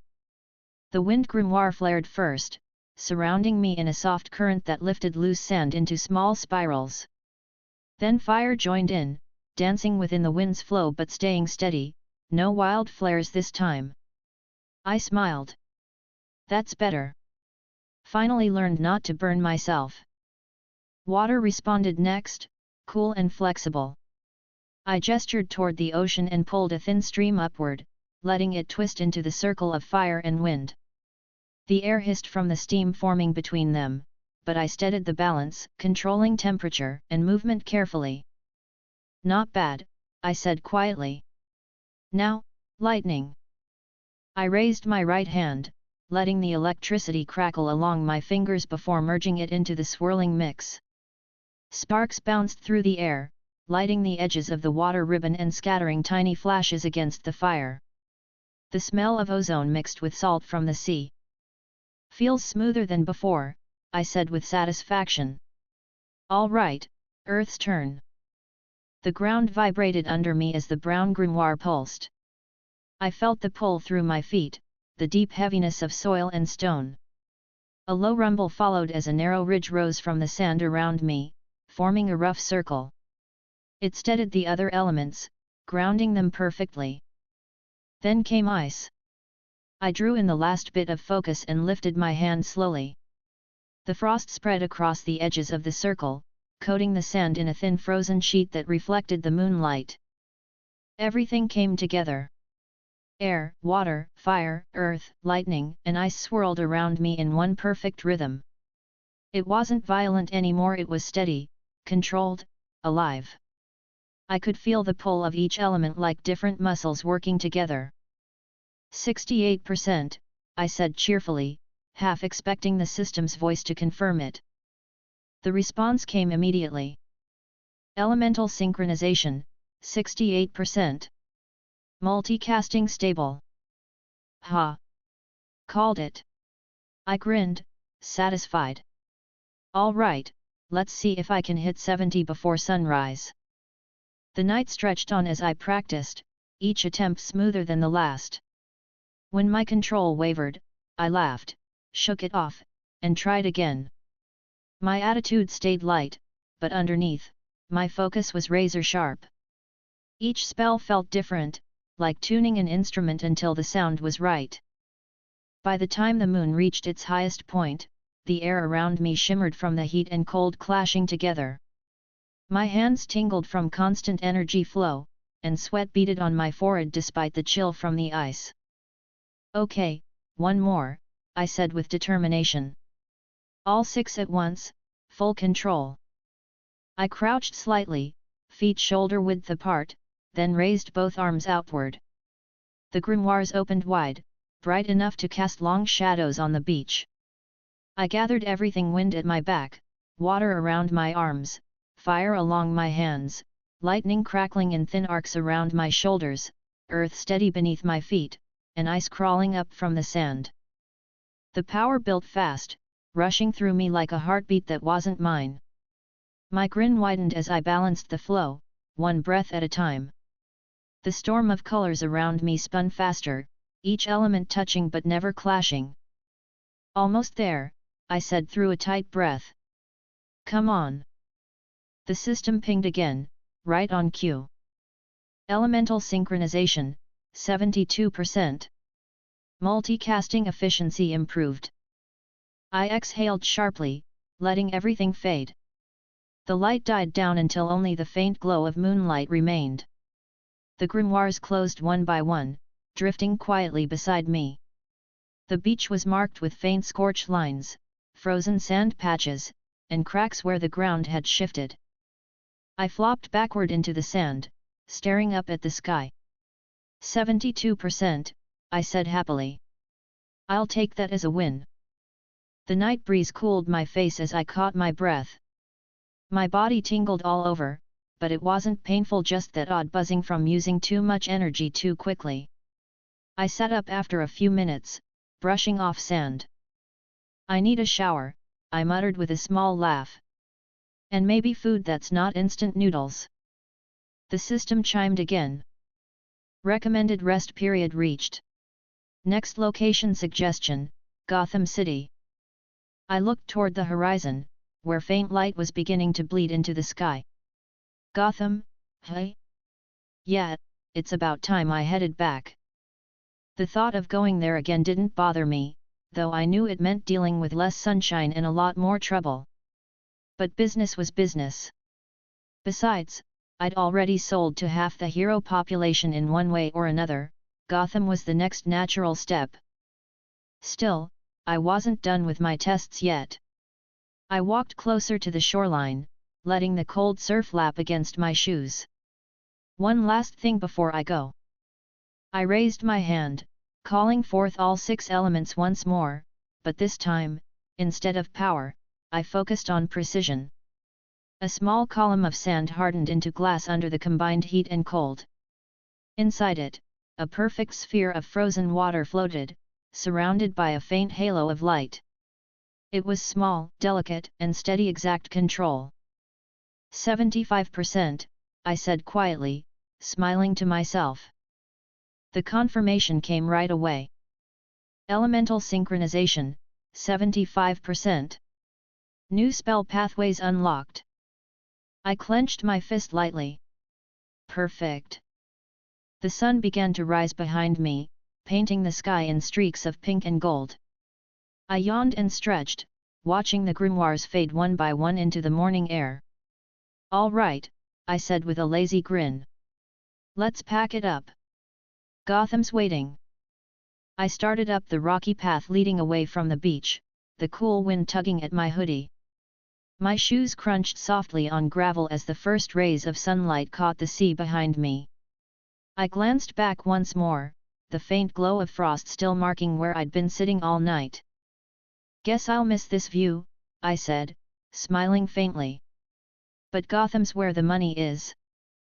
The hike back toward the road was quiet. The early morning sounds of birds and waves replaced the hum of magic.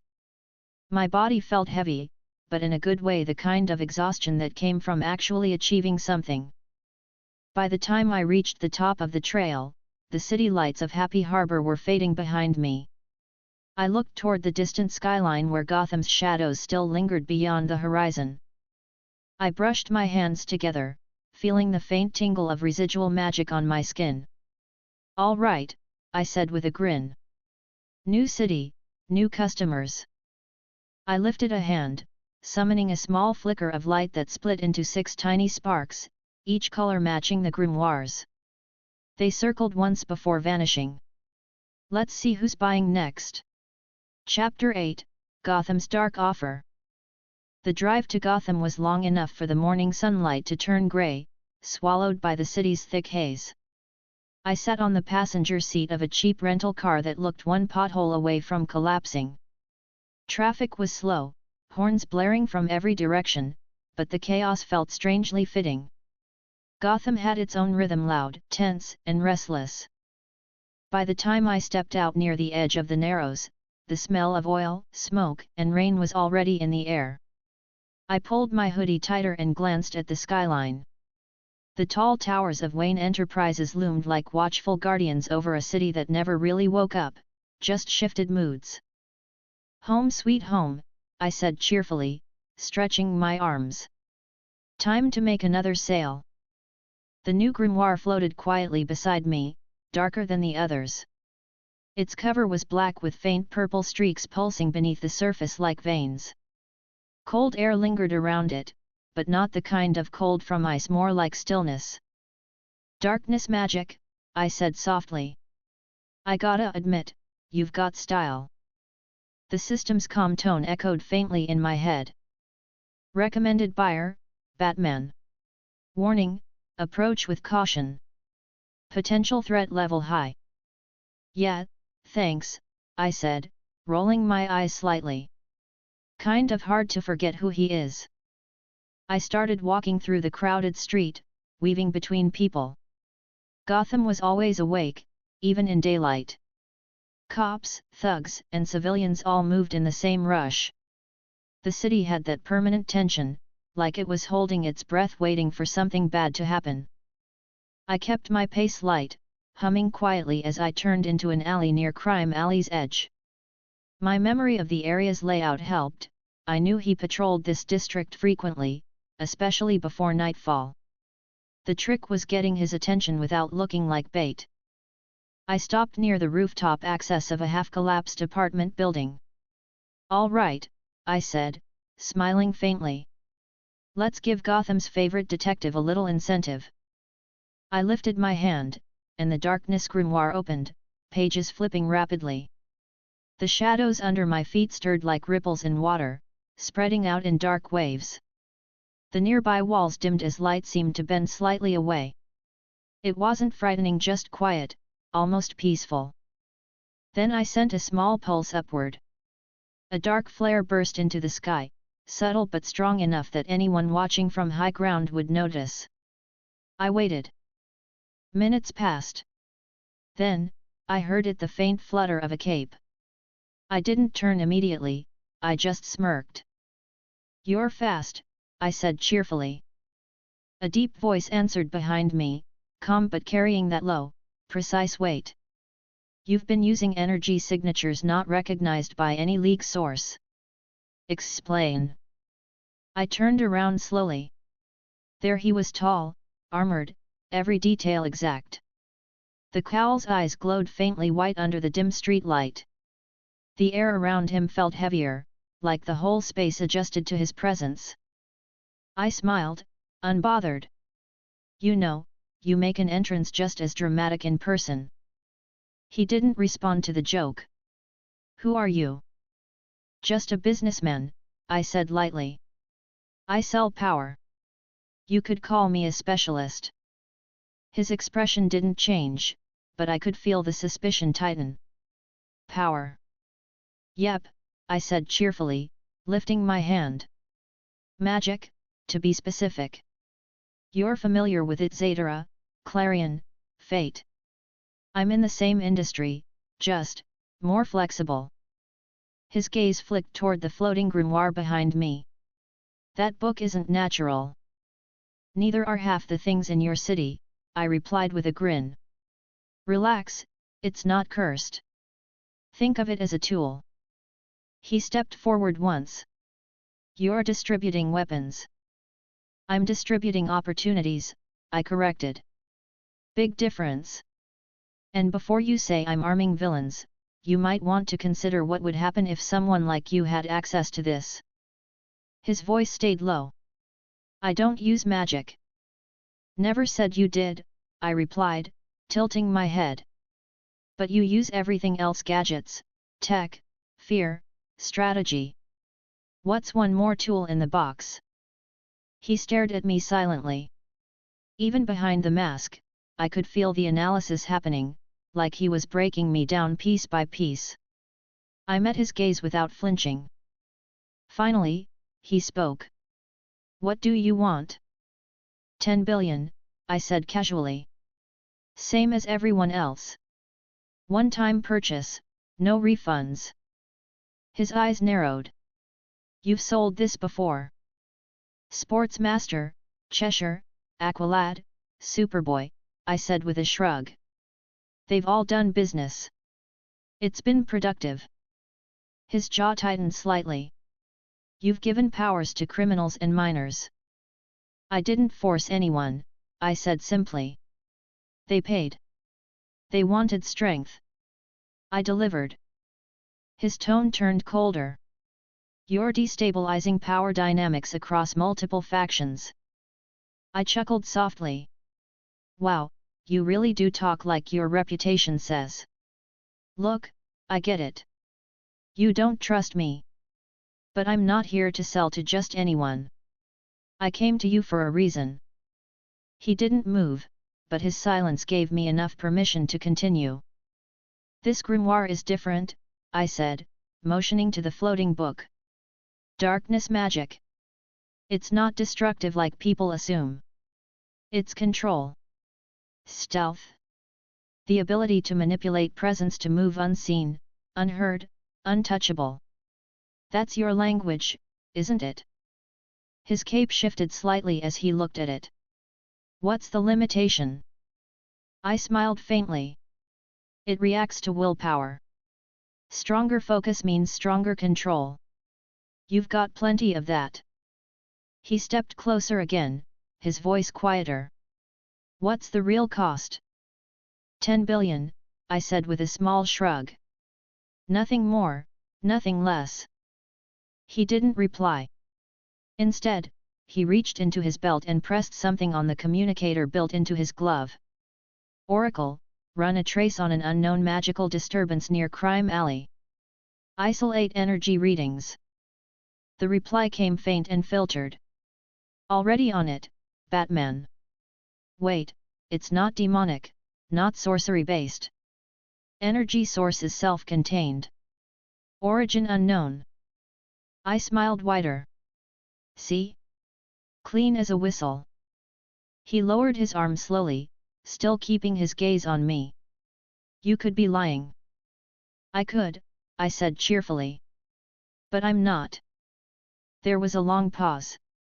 The silence stretched, only the wind filling the gap. Finally, he said, show me what it does. I nodded once. Gladly. I lifted my hand, and the grimoire opened fully. Darkness rippled outward in a smooth wave. The street around us dimmed, not pitch black, just muted, like someone had turned down reality's brightness. The sound of traffic vanished. The air became still. He looked around sharply. What did you? Relax, I said, smiling. We're inside the shadow field. Total sensory dampening. No one can hear us, see us, or detect us. It's perfect for surveillance, escape, or ambush. He scanned the space, his sharp gaze noticing every detail. And how long does it last? As long as you can maintain focus, I said. But you'd probably hold it longer than anyone else. You seem like the type. He stepped through the edge of the field, testing it. The moment he crossed, the outside sound returned faintly.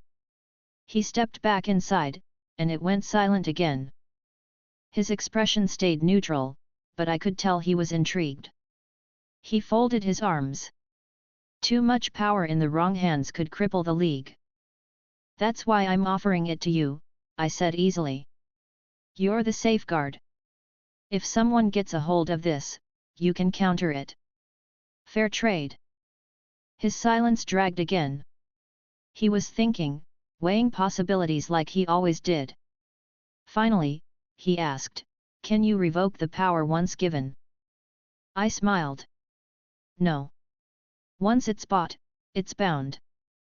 He frowned, not liking that answer. You're dangerous. I prefer efficient, I said. But sure, call it what you want. He looked down at the grimoire one last time before turning back to me. You said 10 billion. Yep. Where does the money go? I grinned. I keep it. I'm honest about that part. For a second, I thought he might walk away. Instead, he pressed a control on his gauntlet again. Oracle, transfer 10 billion from the contingency fund. There was a pause before her incredulous voice replied, 10 what? Bruce, are you serious? Do it, he said firmly. The system's quiet chime rang in my head. Transaction complete, 10 billion credited. Buyer, Batman. Darkness magic transferred successfully. The field around us dissolved instantly.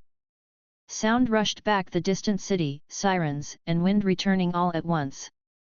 The grimoire closed, floating quietly beside him before fading from sight. He flexed one hand, testing the new energy. I could feel it faint tremors in the air as shadows shifted slightly around his frame. He was adapting already. He looked at me steadily. If you sell to anyone else in Gotham, I'll find you. I smiled, unbothered. I'd be disappointed if you didn't. He turned, cape sweeping behind him as he fired a grapnel and disappeared upward into the night. I stood there for a moment, watching the spot where he'd vanished, before laughing softly to myself. Man, he's intense, I said, shaking my head. But 10 billion's 10 billion. The system flickered again. New grimoire forming, light magic. Potential buyers detected, Superman, Wonder Woman, Zatara. I looked up toward the cloudy night sky, grinning faintly. Guess business is moving up to the big leagues. Chapter 9, A Deal at the Hall. The sun had barely risen over Metropolis when I stepped off the shuttle. The city already buzzed with the kind of clean order that Gotham could never manage. Wide streets, polished towers, smiling crowds. It was too perfect. I adjusted my jacket, walking with an easy rhythm through the plaza near the Hall of Justice. The towering glass facade reflected the morning light in pale gold. All right, I said cheerfully, looking up. Time to meet a legend or two. The light grimoire floated quietly beside me, glowing softly like a miniature sun. It felt different from the others, warm instead of cold, calm instead of restless. The brightness was steady, almost polite. Guess you're the nice one, I said with a grin. Let's hope your buyer's just as cooperative. A soft ding rang in my head, sharp and clear. New buyers detected. Potential candidates, Wonder Woman, Lex Luthor. I blinked, pausing mid-step. Wait, Lex again? How does that man find me this fast? The response came quickly. Buyer interest level, Wonder Woman 89%. Lex Luthor 91%. Of course, I muttered with a laugh. The good and the bad. Always a package deal. I looked at the hall again, then at the distant skyline where LexCorp's tower stabbed upward like it owned the city. I rubbed the back of my neck. All right, let's start with the nice one. Can't say no to royalty. Security around the hall was tight. Even from the street, I could see a dozen cameras and league-issued drones scanning every angle. I didn't try sneaking in, no point. Instead, I waited until the shift changed, when a group of reporters gathered near the entrance for morning coverage. I walked up casually, hands in pockets, grinning as the guards shifted at my approach. Hey there, I said pleasantly. I'm here for an appointment with Wonder Woman. The first guard frowned. You're not on the list. Probably because I didn't make one, I replied cheerfully. But trust me, she'll want to see me. He started to speak again, but the soft hum of approaching flight cut through the air. Everyone turned upward. Wonder Woman descended gracefully from above, her armor gleaming under the sun, the golden lasso resting at her hip. She landed with a calm poise that silenced the crowd instantly. "Good morning," she said kindly to the guards before her gaze shifted to me. "You asked for me." Her tone wasn't hostile, but there was a firm edge to it, the same authority she carried in every word. I smiled, keeping my tone light. "Yet. Name's Shredder. I've got something that might interest you."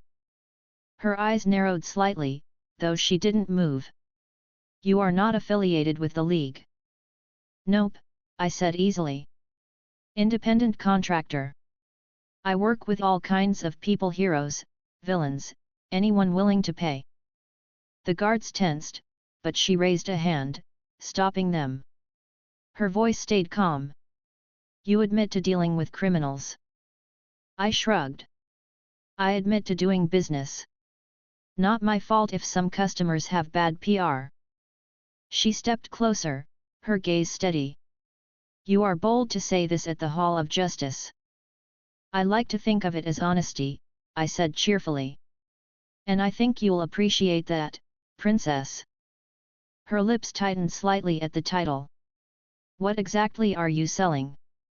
I lifted my hand, and the light grimoire appeared, spinning gently in the air beside me.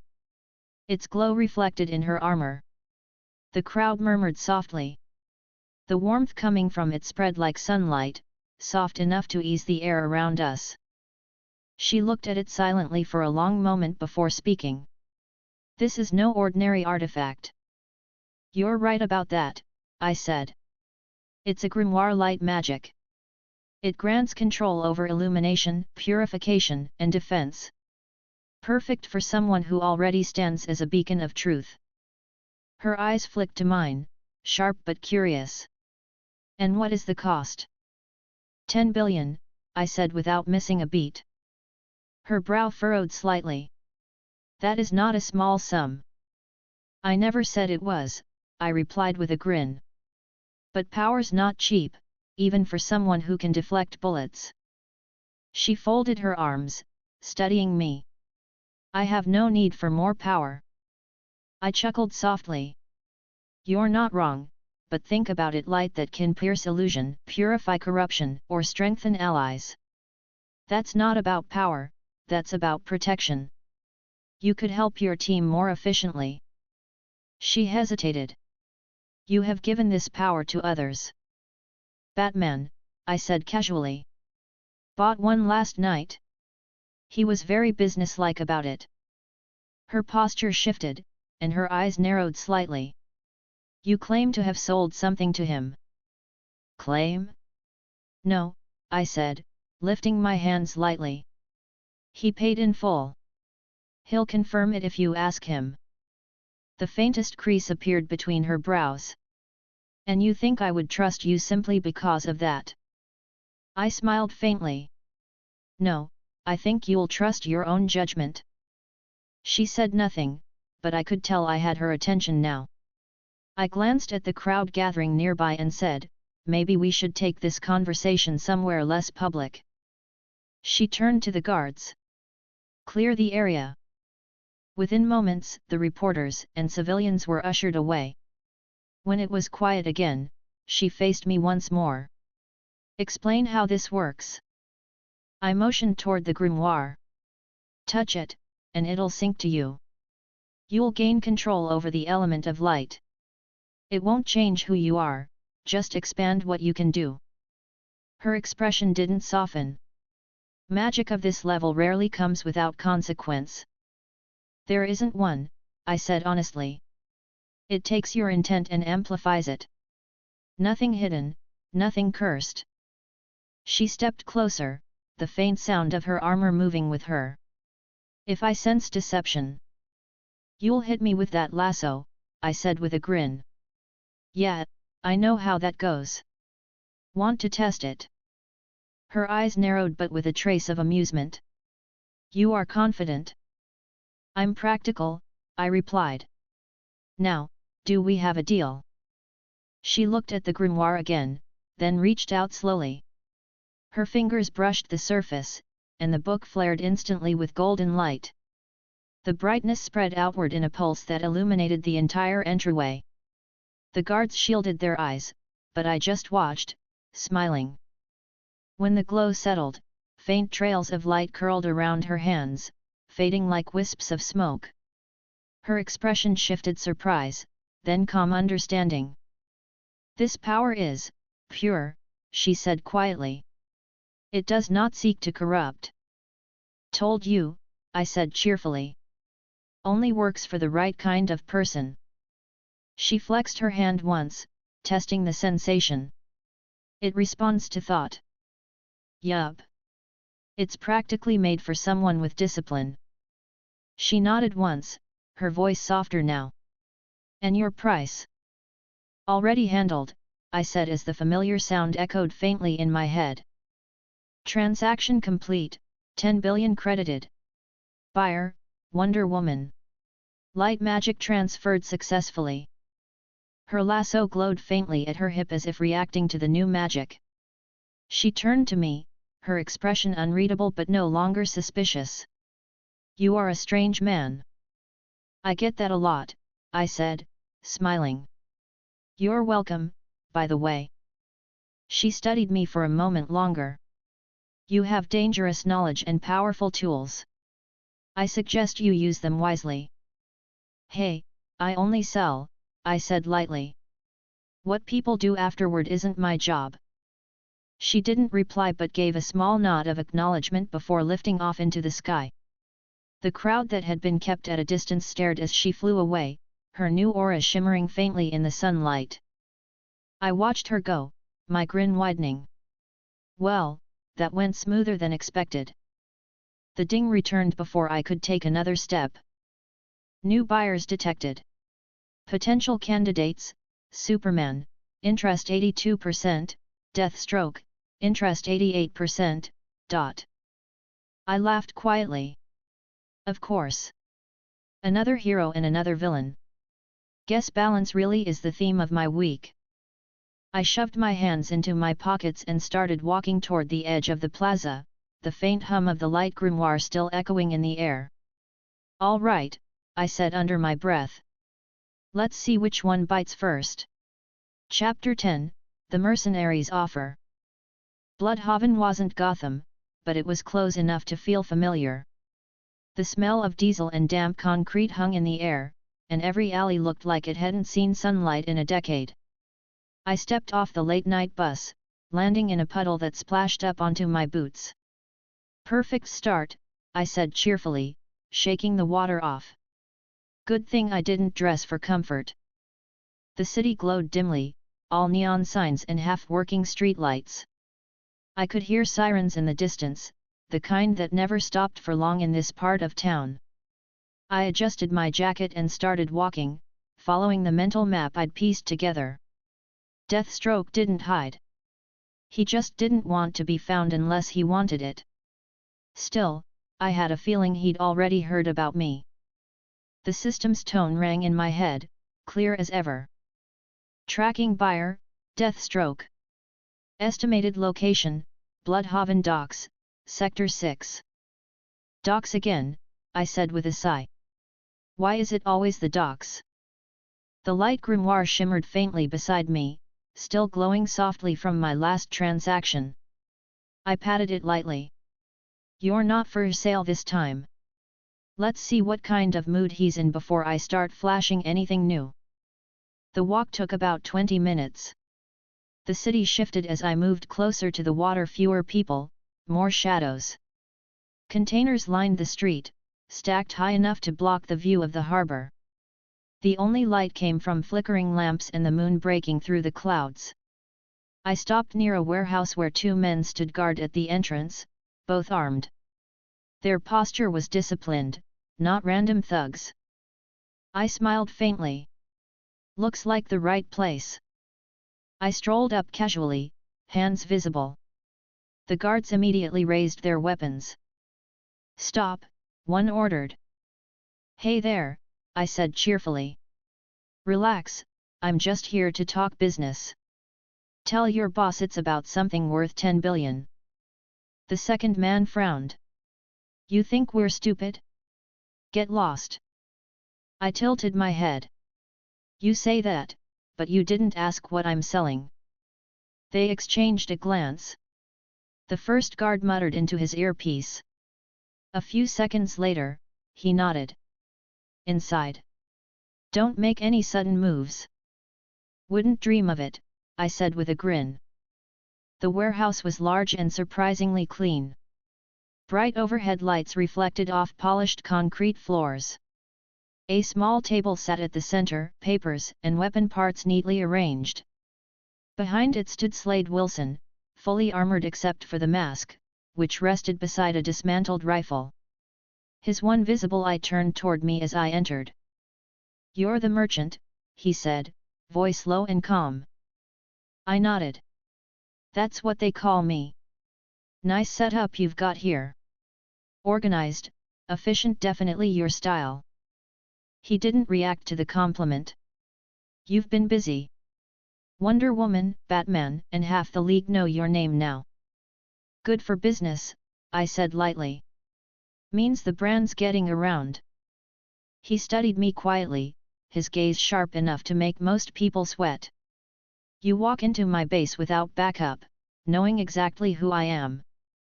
Either you're stupid, or you're confident." "I like to think it's a healthy mix of both," I said with a grin. "And since you haven't shot me yet, I'll take that as interest." He picked up a small component and began reassembling his rifle. "I'm interested in results, not chatter." "Good," I said. "Then you'll love what I'm offering." The darkness shifted behind me as a new book materialized, this one deep crimson edged in black, pulsing faintly. I gestured to it casually. "Blood magic. It amplifies physical performance, sharpens reflexes, and regenerates faster than any serum on the market. Perfect fit for someone who doesn't rely on luck." His hands paused for half a second before continuing. "Blood magic," he repeated. "Sounds theatrical." "Practical," I corrected. "You're a soldier. You understand efficiency. This is power that doesn't waste energy, it converts it." He set down the rifle, straightening slowly. "You're claiming this gives me enhanced strength and endurance." "Among other things," I said cheerfully. "You'd be faster, tougher, and your body would repair damage at an accelerated rate. Not invincible, but close enough to annoy people like Superman." He watched me in silence. "And the cost?" 10 billion, I said with a smile. "Flat rate." He chuckled quietly, a low sound that didn't quite reach his eye. "You ask every buyer for the same number." "Why?" "Consistency," I said. "Makes me look professional." He leaned forward slightly. "And what happens when one of your clients uses this power against me?" "Then you even the score by getting one yourself," I replied, keeping my tone even. "That's how business works." He crossed his arms, studying me again. "You sold to heroes and criminals alike. That makes you unreliable." "I prefer neutral," I said happily. "Less messy that way." He took a slow step toward the table. "Why me?" "Because you'll appreciate what this can do," I said honestly. "You plan, adapt, and calculate. That's what this magic does, it responds to intent. It won't turn you into a monster. It'll make you sharper." He didn't answer. Instead, he picked up his mask and turned it over in his hands. "You're either a genius or a fool. Either way, you're playing a dangerous game." "I get that a lot," I said cheerfully. He placed the mask back down and motioned toward the grimoire. "Show me." I nodded, gesturing for it to float closer. The crimson glow deepened, casting faint reflections across his armor. All you have to do is touch it. He hesitated only a second before pressing his palm against the cover. The reaction was instant. A pulse of energy rippled through the air, faint but strong enough to make the lights flicker. The book flared brighter, the glow crawling up his arm in patterns like moving veins. He clenched his fist, testing it, his muscles tightening under the armor. What is this? Adaptation, I said simply. Your body's sinking. You'll feel a boost in a few seconds. He flexed his hand again. The color faded, leaving no visible mark. He looked perfectly composed, but I could tell from the subtle shift in his breathing that it was working. This will last, he asked. Permanently, I said cheerfully. No side effects. No limits, except your own body's endurance. He reached into a drawer, pulled out a tablet, and tapped a few keys. 10 billion transferred. Account number ending in 32. The familiar sound echoed in my head. Transaction complete, 10 billion credited. Buyer, Deathstroke. Blood magic transferred successfully. I smiled. Always a pleasure doing business. He gave me a look that wasn't hostile, but it carried weight. If this is a trick, you won't live long enough to regret it. I wouldn't dream of it, I said with an easy grin. But you might want to try it on the training field before bedtime. Trust me, you'll notice. He stepped closer, his presence filling the space. You're confident for someone who sells power to killers. Confidence keeps me alive, I said lightly. You of all people should appreciate that. He stared for another moment before turning away. Get out. I gave a mock salute. Pleasure meeting you too. I headed back toward the door, but as I reached it, I glanced over my shoulder. He was standing near the table again, hand resting on the newly assembled rifle, testing the weight. The faint hum of energy followed his movements, almost too subtle to notice. Not bad for a first run, I said quietly, smiling to myself before stepping out into the cold night. The air outside was thick with fog rolling in from the harbor. I shoved my hands in my pockets and started walking down the empty street. The city lights reflected on the wet pavement, and somewhere in the distance, a ship's horn echoed. The system chimed softly again. New buyers detected. Potential candidates: Superman, interest 85%, Catwoman, interest 87%, ... I sighed, half amused. You really don't give me a break, do you? The response flickered quietly. Next recommended approach, Metropolis or Gotham. I laughed under my breath. Figures. Boy Scout or cat burglar? Tough choice. I stopped under a broken streetlight, the glow flickering faintly over my face. Guess I'll see who calls first. The fog rolled in thicker, muting the sounds of the city. I turned my head toward the direction of Metropolis, then back toward Gotham. Heroes or thieves, I said softly, smiling. Either way, it's good for business. Chapter 11, Shadows on the Docks. The night had grown heavier, fog thick enough to cut through. The kind of silence that belonged only to coastal cities past midnight hung over Bloodhaven's docks. Cargo cranes loomed overhead like crooked sentinels, their lights blinking faintly through the mist. I leaned against a shipping container, a paper cup of lukewarm coffee in hand, and watched the harbor lights ripple against the water. Peaceful, I said cheerfully to no one in particular. Or as peaceful as a place like this gets. The steam from the cup brushed my face. I took a sip, winced, and muttered, still terrible. You'd think billion-dollar magic deals would come with better coffee. I'd decided to stick around for a few days. Deathstroke wasn't someone you sold power to and just walked away from. I wanted to see how the blood magic settled. Besides, Bloodhaven had an odd pull. It was quiet enough for me to blend in, but close enough to Gotham for information to travel fast. The system pinged softly. Buyer, Deathstroke. Magic stabilization complete. Secondary observation recommended, monitor power manifestation during first combat engagement. I grinned. Guess that means I get front row seats. I finished my coffee and tossed the cup aside, slipping between containers until I found a good vantage point overlooking the main yard. Deathstroke's men had been busy. The entire area had been reinforced, extra guards, security drones, motion sensors on every corner. Nothing sloppy. Classic Slade Wilson efficiency. I crouched behind a crate, watching quietly.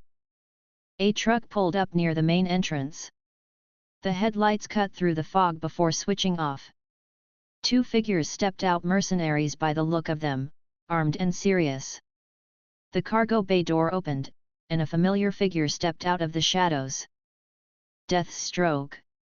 Fully suited this time. The orange and black armor reflected the dim light in dull metallic gleams.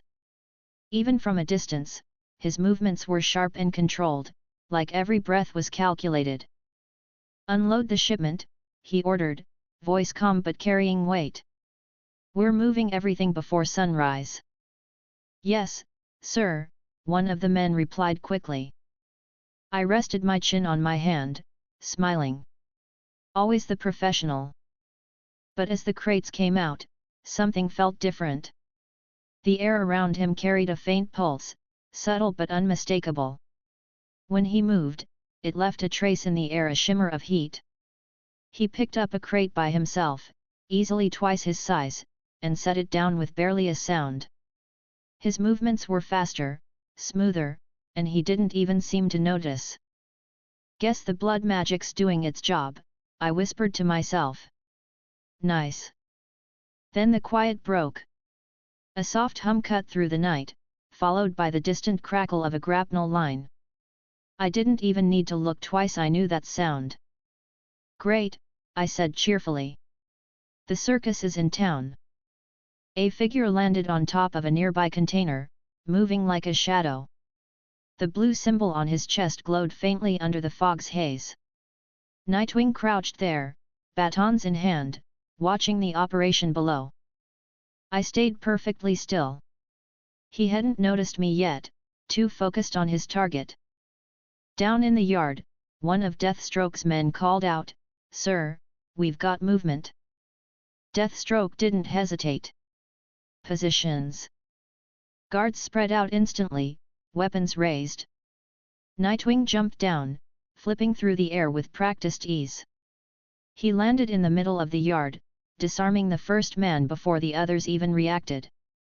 "Evening, boys," he said, voice light but firm. "Illegal arms deal?" "Not subtle." Deathstroke stepped forward. "You're getting slower, Grayson." "Still fast enough for you," Nightwing shot back. I sighed quietly. And here we go. The first clash was fast, almost too fast. Nightwing's batons sparked against Deathstroke's sword, metal against metal, sending brief flashes of light across the fog. Each movement was clean, efficient, like a dance of precision. But something was different this time. Deathstroke's strikes were heavier, sharper, each swing faster than his usual pace. He wasn't straining, either. The blood magic had kicked in completely. Nightwing dodged a horizontal slash, sliding back a few feet before flipping over a crate. "Since when did you move like that?" Deathstroke didn't answer. He lunged forward, closing the distance instantly, sword slicing through the air so fast it left a visible blur. Nightwing barely blocked it in time, the force pushing him back hard enough to leave scuff marks on the ground. From where I was hiding, I could see the faint red glow pulsing under Deathstroke's armor every time he moved. The energy was syncing perfectly with his body, enhancing speed and precision without loss of control. I smiled, impressed. Now that's worth every penny. Nightwing threw one of his batons like a projectile, hitting a guard behind Deathstroke square in the chest. "Still outnumbered?" "Always," Deathstroke replied flatly. He grabbed one of the metal containers beside him and hurled it toward Nightwing with alarming ease.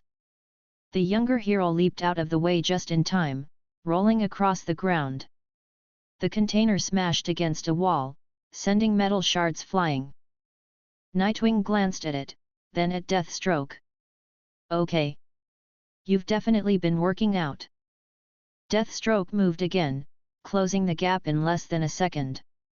His sword struck, grazing Nightwing's shoulder before the hero flipped backward and countered with a spinning kick that barely connected. The blow made Deathstroke step back half a pace. I could see it clearly the way Deathstroke's body adapted instantly. His movements recalibrated mid-fight, learning, adjusting. The blood magic wasn't just making him stronger, it was sinking to his combat instincts. I whistled quietly. He's evolving mid-battle. That's new. More of Deathstroke's men joined in, but Nightwing handled them with his usual style: clean disarms, quick takedowns, sharp commentary. You'd think after all these years, you'd stop hiring people who can't shoot straight. Deathstroke blocked another strike. You talk too much. Occupational hazard, Nightwing replied, spinning his baton around before lunging forward again. Their fight continued across the yard, weapons clashing under the dim lights. Sparks flew, boots scraped against metal, and the sound of grunts echoed between the containers. The fog thickened around them, swirling from the heat and motion. Then Deathstroke moved faster than before. He caught one of Nightwing's batons mid-swing, twisting his wrist with enough force to disarm him completely. He stepped forward, pressing the sword to Nightwing's chest. Yield, Deathstroke said. Nightwing smirked, breathing hard. You know I don't do that. Then you'll lose. Maybe, Nightwing said. But not alone. Before Deathstroke could respond, something small rolled across the floor between them. I recognized it instantly: smoke bomb. I ducked slightly as the cloud erupted, covering the yard in thick grey smoke. The sound of movement followed: grapnels, boots, more bodies dropping in. Red Hood, Robin, and Batgirl emerged through the haze, all moving in tight formation. Nice timing, Nightwing said.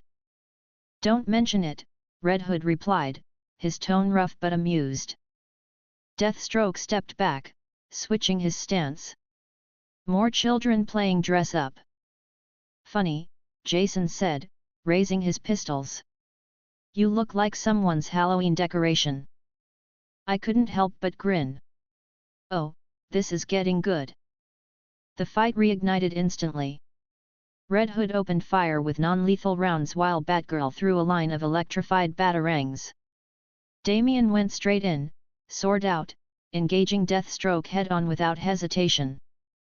The older assassin parried the first few strikes easily, though he seemed mildly impressed by the boy's ferocity. You're better than your father was at your age. Damian's glare could have cut steel. I'm better than you. Their blades clashed, sparks flying. Deathstroke deflected his strikes, countered with precision, but Damian's speed forced him to adjust. The blood magic pulsed stronger now, visible even from my distance, his movements smoother, the glow under his armor brighter. Nightwing rejoined the fray, flanking Deathstroke while Jason provided cover fire. The coordination between them was tight, but Slade still held the upper hand. Every time one of them attacked, he predicted it a split second ahead, his reflexes almost supernatural. I crouched lower, watching intently. All right, maybe I gave him too much. But then I noticed something: the faint tremor in Deathstroke's left hand when he parried. It was small, but it was there. The blood magic was efficient, but it demanded balance. Push too far, and it started overloading the muscles. Jason caught it too. He's slowing down. Keep the pressure up. Nightwing shouted. They did exactly that. The Bat family moved as a unit, striking from multiple angles. Deathstroke parried, countered, blocked, but his breathing grew heavier, his movements a touch less fluid. He leaped backward, slicing through one of the ropes holding a crane. The massive hook dropped between them, slamming into the ground with a metallic clang. "Enough," he said sharply. The air around him pulsed again. I felt the surge from where I stood, a powerful burst that knocked debris backward.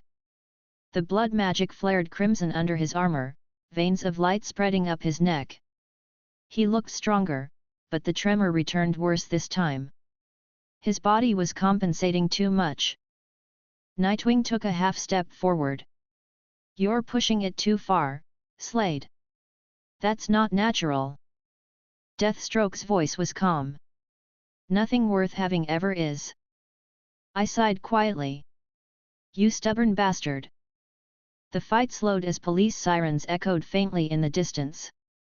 Nightwing signaled the others. "Time to go." Jason gave one last glare before backing off. "This isn't over."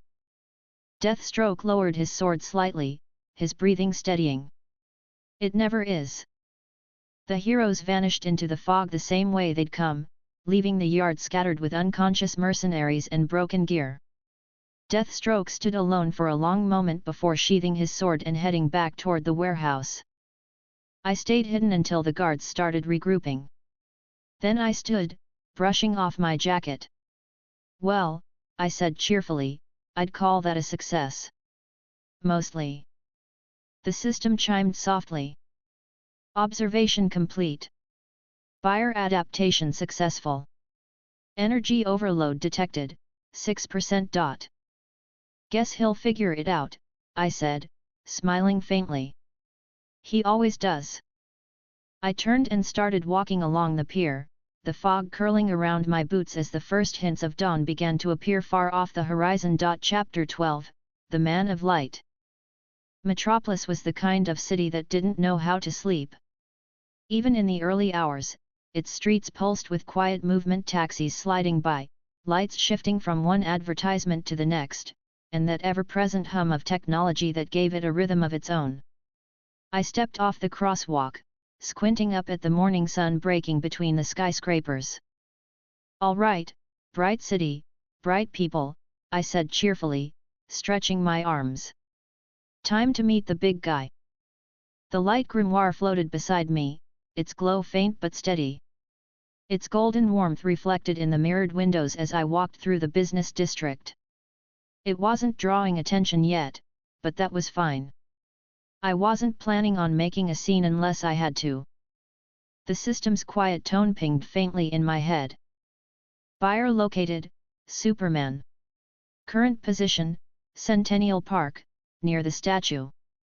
I nodded to myself, adjusting my jacket. Of course he's there. Symbolic as always. It didn't take long to find him. Even without the map, you could sense when Superman was around, the stillness in the air, the subtle way people's expressions relaxed when they spotted that red cape high above the skyline.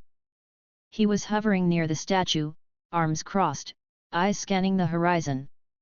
He landed gracefully a few moments later, his boots touching down on the grass with barely a sound. I raised a hand in greeting, smiling. "Morning, hero." He turned immediately, his gaze calm but wary. "You're the one they've been talking about." "Depends who you ask," I said cheerfully. "If it's Batman, I'm probably the devil. If it's Wonder Woman, I'm an enterprising businessman." He studied me, his expression unreadable. "You've sold power to people who don't understand what they're dealing with." I shrugged lightly. "And you're the world's strongest man who saves everyone else from their own mess. Guess we both have habits." He didn't react to the joke. His tone stayed even. "You're distributing something dangerous." "Dangerous?" "Nah," I said easily. "It's like selling fire. Depends who holds it." His blue eyes narrowed slightly. "That's a bad comparison." "Maybe," I said, grinning. "But I've got something that fits you perfectly." He folded his arms again. "I don't buy things." "You'll make an exception," I said, letting the light grimoire rise slowly beside me. The pages fluttered open, a soft golden aura spilling out across the park. The brightness was pure, almost gentle, not blinding, just warm. Superman's gaze shifted toward it, and for the first time, he hesitated. "That's not magic I've seen before." "Of course not," I said cheerfully. "It's light magic. Think of it as the counterpart to the one I gave Batman. He's got the shadows, you get the glow. Fair balance." He looked back at me, his brow furrowing. "You sold something to Batman?" "Sure did. Didn't even haggle. He's very businesslike, by the way. Not much of a talker." Superman's jaw tightened slightly. "And you think I'll just accept something from you?" "I think you'll hear me out," I said, still smiling. "It's not about power. You already have enough of that. This is control, precision light that heals, shields, and strengthens. It's like an extension of what you already do, just more refined." He didn't respond right away. Instead, he glanced toward the people walking by in the distance. "And what happens if it falls into the wrong hands?"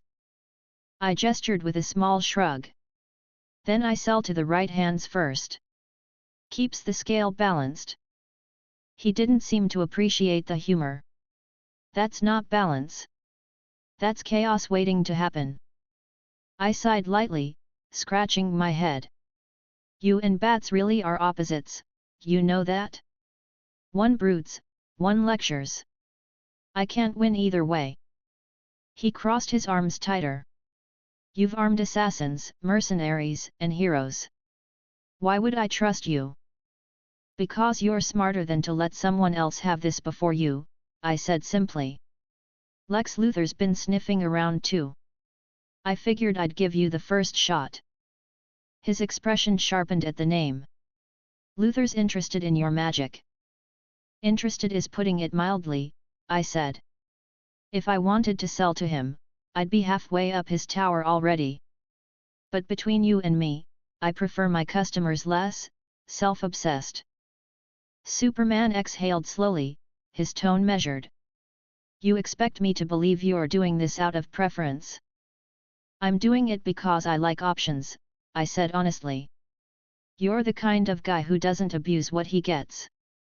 If I'm handing out light, I'd rather it go to someone who won't use it to vaporize half the planet." He looked at me silently for several seconds.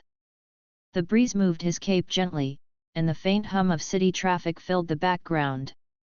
Then he asked, "How does it work?" I smiled. "Simple. You touch it, it synchronizes. You'll feel the energy immediately, nothing invasive. It'll respond to your intent." He frowned slightly. "Magic doesn't always interact well with Kryptonian biology." "True," I said, nodding. "But this isn't the same type. It doesn't rewrite what you are. It amplifies what's already there. Your cells absorb solar radiation, right? This just fine-tunes that." He studied me again, probably checking my heartbeat or something with that X-ray vision of his. After a few seconds, he said quietly, "You're not lying."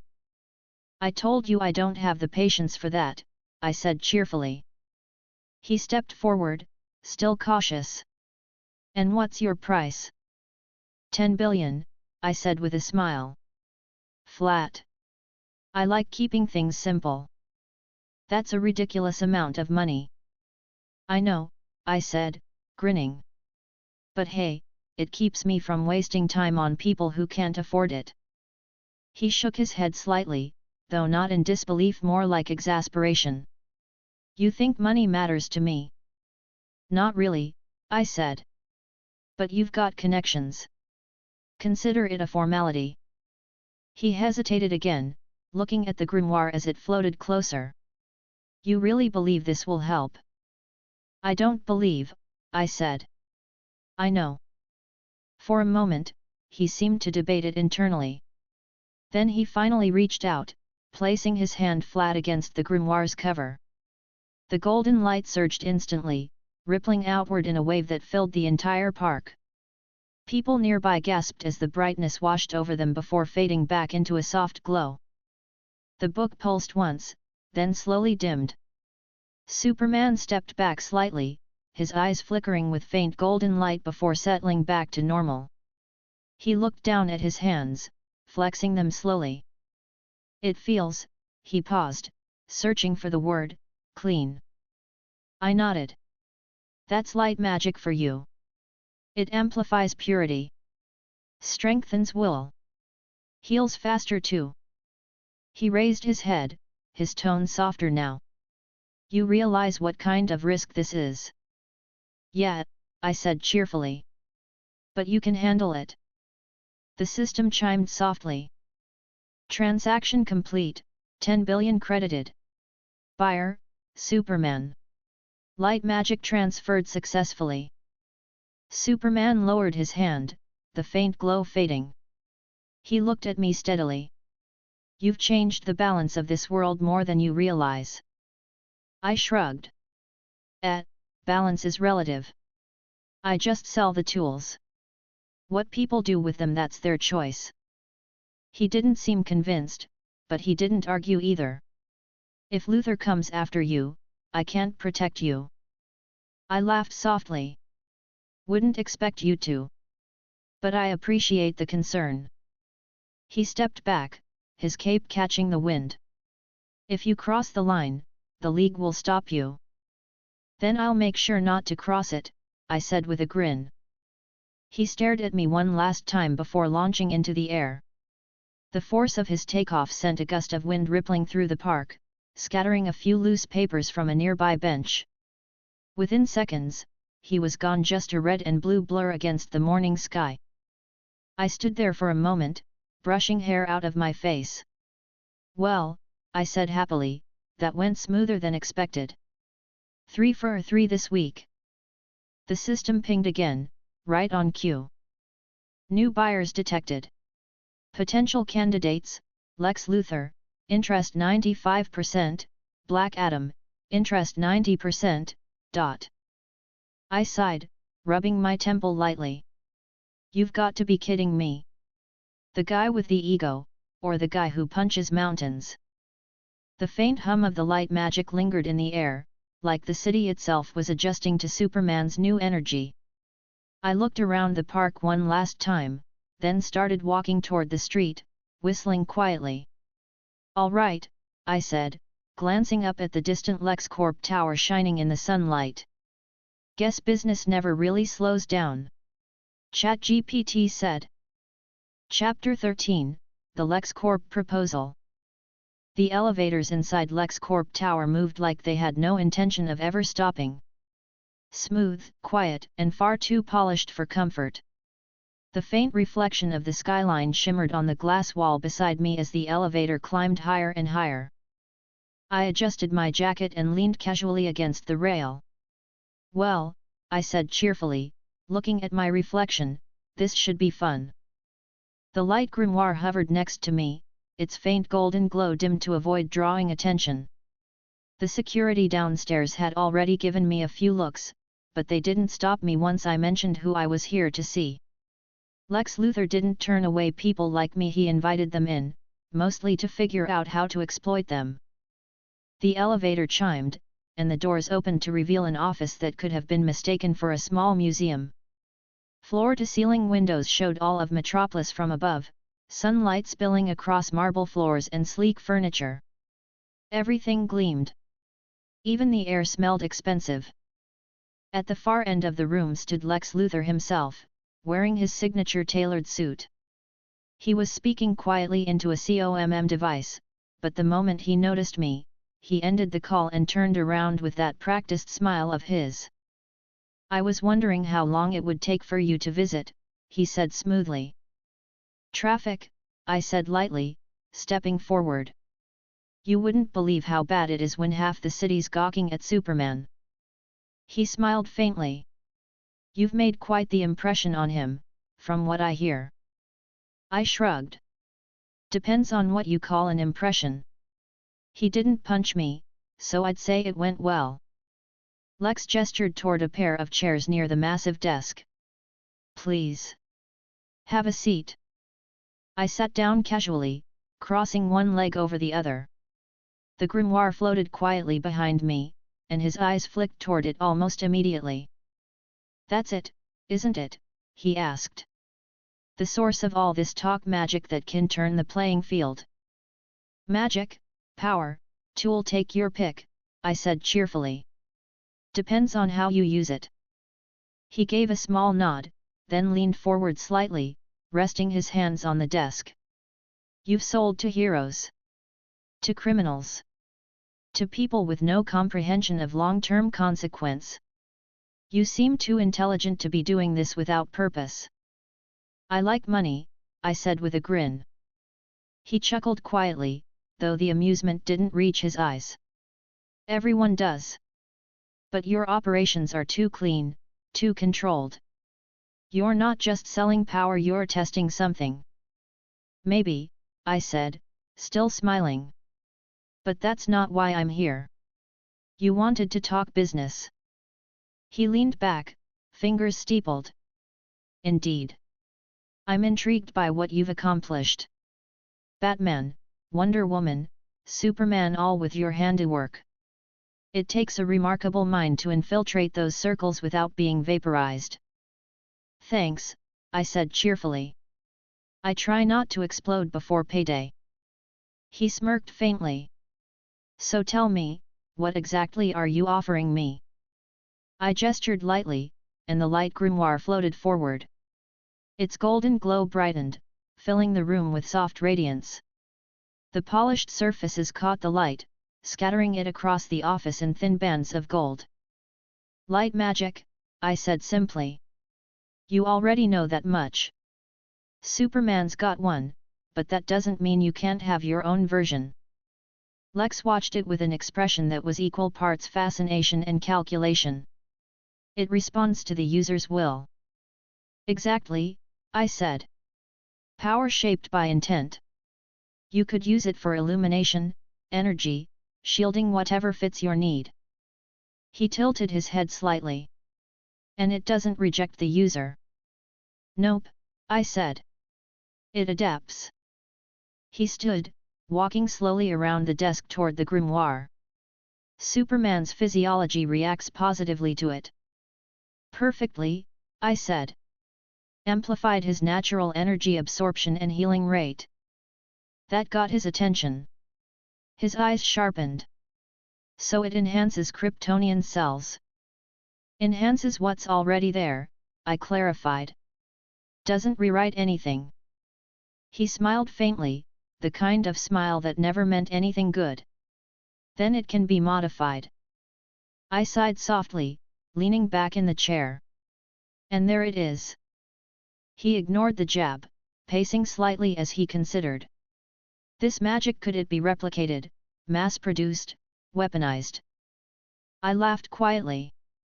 If I said yes, you'd already be calling your R&D team. If I said no, you'd try to reverse engineer it anyway. He stopped and looked at me, the faintest glint of amusement in his expression. You're not wrong. Didn't think I was, I said cheerfully. But that's not the deal. One copy. One user. You touch it, it's yours. No duplicates. He turned his attention back to the grimoire. And what's the cost? 10 billion, I said, as casually as if I were asking for cab fare. He smiled thinly. Of course. The same as the others.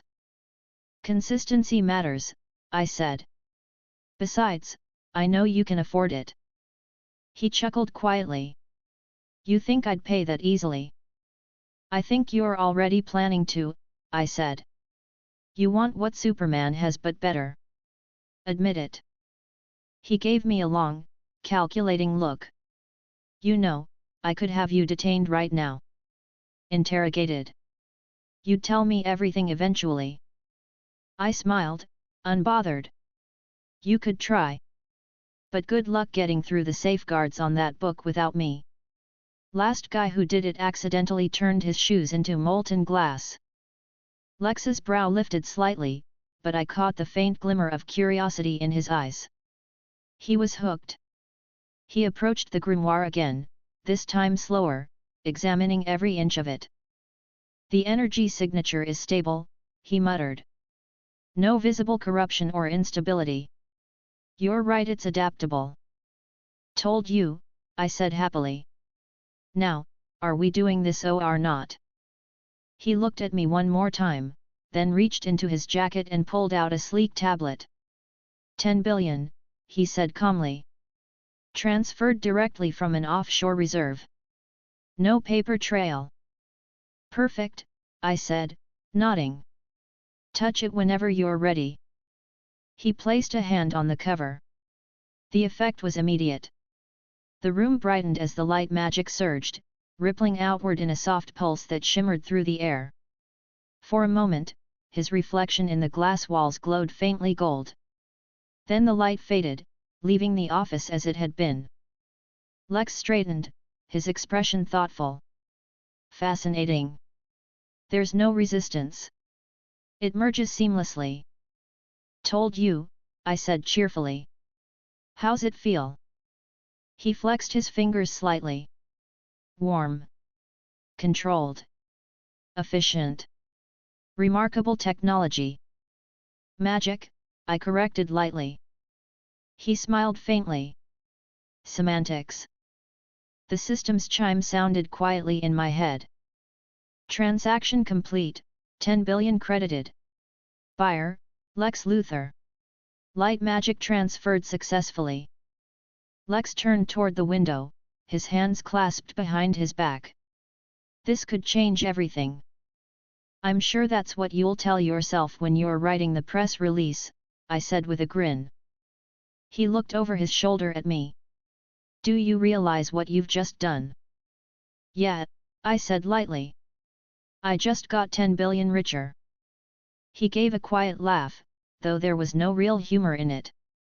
You're amusing. I try, I said, standing. Pleasure doing business, Mr. Luthor. As I turned to leave, he spoke again, his voice calm but carrying that sharp edge of authority. If you ever create something stronger, you'll bring it here first. I paused, glancing back with a small smile. You'll be the first to know. The elevator ride down was quiet. I leaned against the rail again, watching the city lights shift below. The faint glow of the light magic still lingered in the air, even after I'd left his office. The system pinged once more. New buyers detected. Potential candidates, Black Adam, interest 91%, Zetara, interest 87%, ... I laughed softly, shaking my head. Can't even enjoy the payday, hey. Metropolis sparkled below me, the city alive with motion. Somewhere up there, Superman was probably watching, already aware that Luthor had just made another deal. I sighed, stretching my shoulders as the elevator continued its smooth descent. Guess I'll stick around a little longer before heading out. Something tells me things are about to get loud. Chapter 14, Clash at the Bloodhaven Docks. The night sky over Bloodhaven was overcast, a dull grey stretched across the city. Cold wind swept across the docks, carrying the heavy scent of salt and oil. Containers stood stacked like walls, their metal surfaces glinting faintly under the yellow lights. The sound of movement broke the quiet. A sleek black bioship hovered above the edge of the harbor, cloaked and silent. Inside, the young justice team gathered, their eyes fixed on the screens in front of them. The holographic feed displayed the docks below, armed men, heavy crates, and a familiar figure at the center of it all. Confirmed visual, Aqualad said, his tone steady but tense. Deathstroke is on site. Robin leaned forward, typing rapidly on the control panel. Heat signatures match. 20 hostiles, plus Deathstroke himself. He's organizing a weapons shipment. Kid Flash crossed his arms, pacing beside the console. How does he even keep getting this stuff? I thought Batman shut down his last supplier. Slade Wilson doesn't rely on one source, Artemis replied, pulling her hood up and checking her quiver. He's a planner. Always has a backup. Superboy's fists clenched slightly. Then we stop him before he gets another one. Robin smirked faintly, though his expression stayed focused. Right. But let's not charge in like last time. We do this clean. Miss Martian's voice was soft, but steady. I'll maintain telepathic contact once we're in range. Stay linked. Aqualad nodded, moving toward the hatch. We go in silent. Capture Deathstroke alive if possible. Alive. Artemis said dryly. That's assuming we can even catch him. Then we will adapt, Aqualad replied calmly. The hatch opened, and the team moved out one by one, dropping into the shadows below. The ship faded into the clouds, leaving them surrounded by the smell of rust and the sound of waves slapping against the pier. Robin led the way, crouching behind a stack of shipping containers. He signaled with 2 fingers, and Artemis moved to his right while Kid Flash zipped into cover behind a crate. Superboy and Aqualad took the left flank, Miss Martian hovering just above them, her form phasing slightly to stay out of sight. Below, Deathstroke's men were moving cargo under his command. The mercenary himself stood near a truck, checking a data pad while 2 guards spoke beside him. His armor gleamed under the dim light black and orange, perfectly fitted, his mask giving no hint of expression. Movement pattern looks tight, Robin whispered through the link. He's running a professional setup. No gaps. Kid Flash muttered quietly. Then we make one. Not yet, Aqualad's calm voice replied. Patience. They waited, watching. The minutes passed with slow precision. Finally, Robin spotted an opening as 2 guards moved toward the far end of the dock. Now, Robin ordered. Artemis drew and released an arrow in one motion. The projectile struck a guard's rifle, knocking it aside before detonating with a flash of smoke. The team moved instantly. Superboy jumped from the containers, slamming into the ground and sending a shockwave through the dock. Metal crates rattled as guards scrambled for their weapons. Contact, one of them shouted. Deathstroke turned sharply, his voice calm but commanding. Positions. Contain them. Kid Flash blurred forward, knocking 2 men off balance before they could fire. Sorry, guys, express takedown. Robin flipped over a stack of crates, throwing down 3 small discs. They burst into a blinding flash, disorienting the remaining guards. Artemis fired a rapid volley of arrows, pinning weapons to the ground with precise accuracy. Aqualad formed twin water blades from the moisture in the air, his stance grounded and firm. He parried a strike from one mercenary, disarming him before knocking him unconscious with the hilt. Superboy grabbed another man by the vest and threw him into a pile of crates with a heavy thud. The entire exchange lasted less than 30 seconds. But Deathstroke didn't move. He watched them quietly, analyzing every motion. When the last guard fell, he finally stepped forward. Impressive. Robin narrowed his eyes. Surrender, Slade. It's over. Deathstroke tilted his head slightly. If you believe that, you've learned nothing. He moved faster than they expected. His sword came up in a smooth arc, deflecting an arrow mid-flight. Artemis fired again, but he sidestepped, the blade flashing once more as he sliced through the string of her bow. Kid Flash tried to rush him from the right, but Deathstroke turned with perfect timing. His elbow struck Wally's chest, knocking the air out of him, and his follow-up kick sent him sprawling backward. Wally! Artemis shouted, knocking another arrow with her backup bow. Fine. Kid Flash wheezed, rolling to his feet. Just winded ugh. Robin leaped in, batarangs in both hands. He threw 3 in quick succession, each exploding in bursts of smoke and sparks. Deathstroke blocked one with his sword and let the others detonate against his armor, unaffected. He countered with a backhand strike that Robin barely dodged, the blade grazing his cape. "Too slow," Deathstroke said evenly. Robin gritted his teeth. "Guess I'll speed up, then." He lunged forward again, this time feinting low before jumping high, flipping over Deathstroke and landing behind him.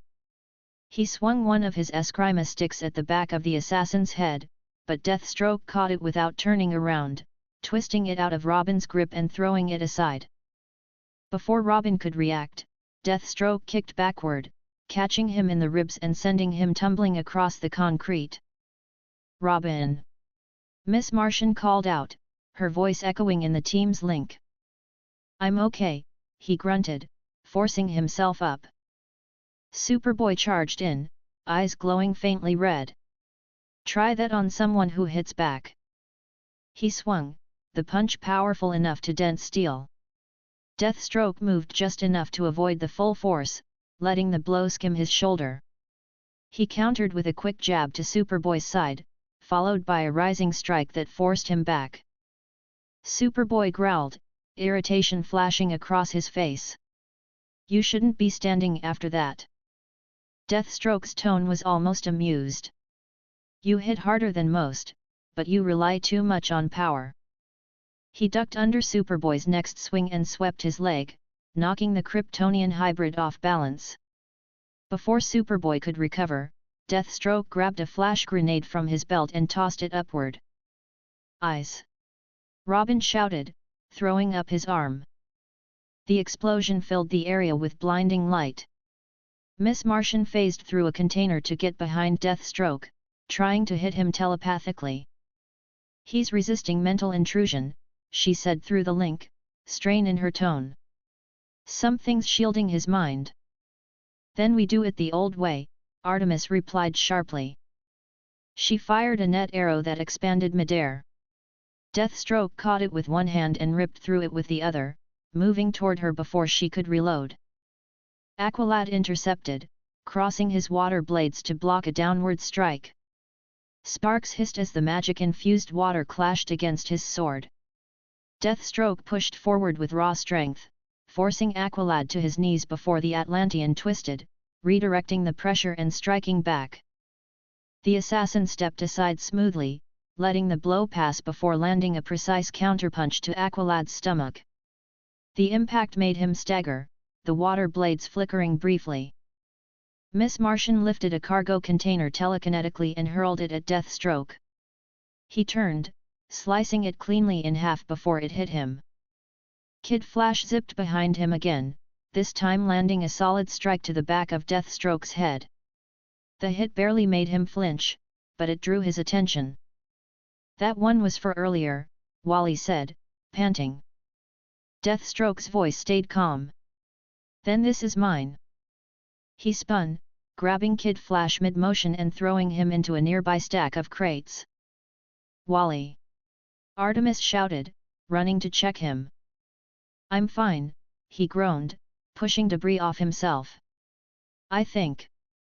Robin rejoined the fight, smoke pellets bursting around Deathstroke to block his vision. "Calder, now!" Aqualad slammed both water blades into the ground, sending a wave of pressurized water forward. It hit Deathstroke squarely, pushing him back several feet, but he dug his boots into the ground and stood firm, armor flickering with faint energy. Robin frowned. "What is that?" "Some kind of tech upgrade." "More than that," Aqualad said, his tone controlled. "He's enhanced." Deathstroke's calm voice carried easily through the smoke. "You've improved since our last encounter. But not enough." He moved again, closing the distance between them before Robin could react. His sword came down fast, and Robin barely managed to block it with both eskrima sticks crossed. The impact drove him to one knee, sparks flying as metal scraped against metal. Miss Martian darted forward, lifting Robin telekinetically and pulling him out of harm's way. "You need a moment." "No time," Robin said quickly, wincing. We need to keep pressure on him. Don't let him set the pace. Superboy cracked his knuckles, stepping forward again. Then let's end this. He lunged, faster this time, his punches coming in rapid succession. Deathstroke blocked most, deflected a few, but one finally connected a heavy blow that sent him sliding back several feet. For the first time, the assassin actually stumbled. Robin took advantage of the moment. M'gan, restrain him. Miss Martian focused her energy, telekinetic force wrapping around Deathstroke's body. The air shimmered from the strain, but the assassin resisted, muscles tensing under the invisible grip. His armor glowed faintly red as he forced himself forward, breaking free with sheer effort. Not possible, Miss Martian gasped, startled. Whatever's powering him, Robin said quickly, it's boosting his resistance. Deathstroke raised his sword again, his voice calm. You've improved, but you're still predictable. Predict this! Artemis yelled, firing an arrow tipped with an explosive charge. It hit near his feet, sending up a burst of fire and smoke. Superboy charged through it, tackling him full force into a cargo container. The metal buckled under the impact, denting deeply. Deathstroke shoved back, but this time Superboy held his ground.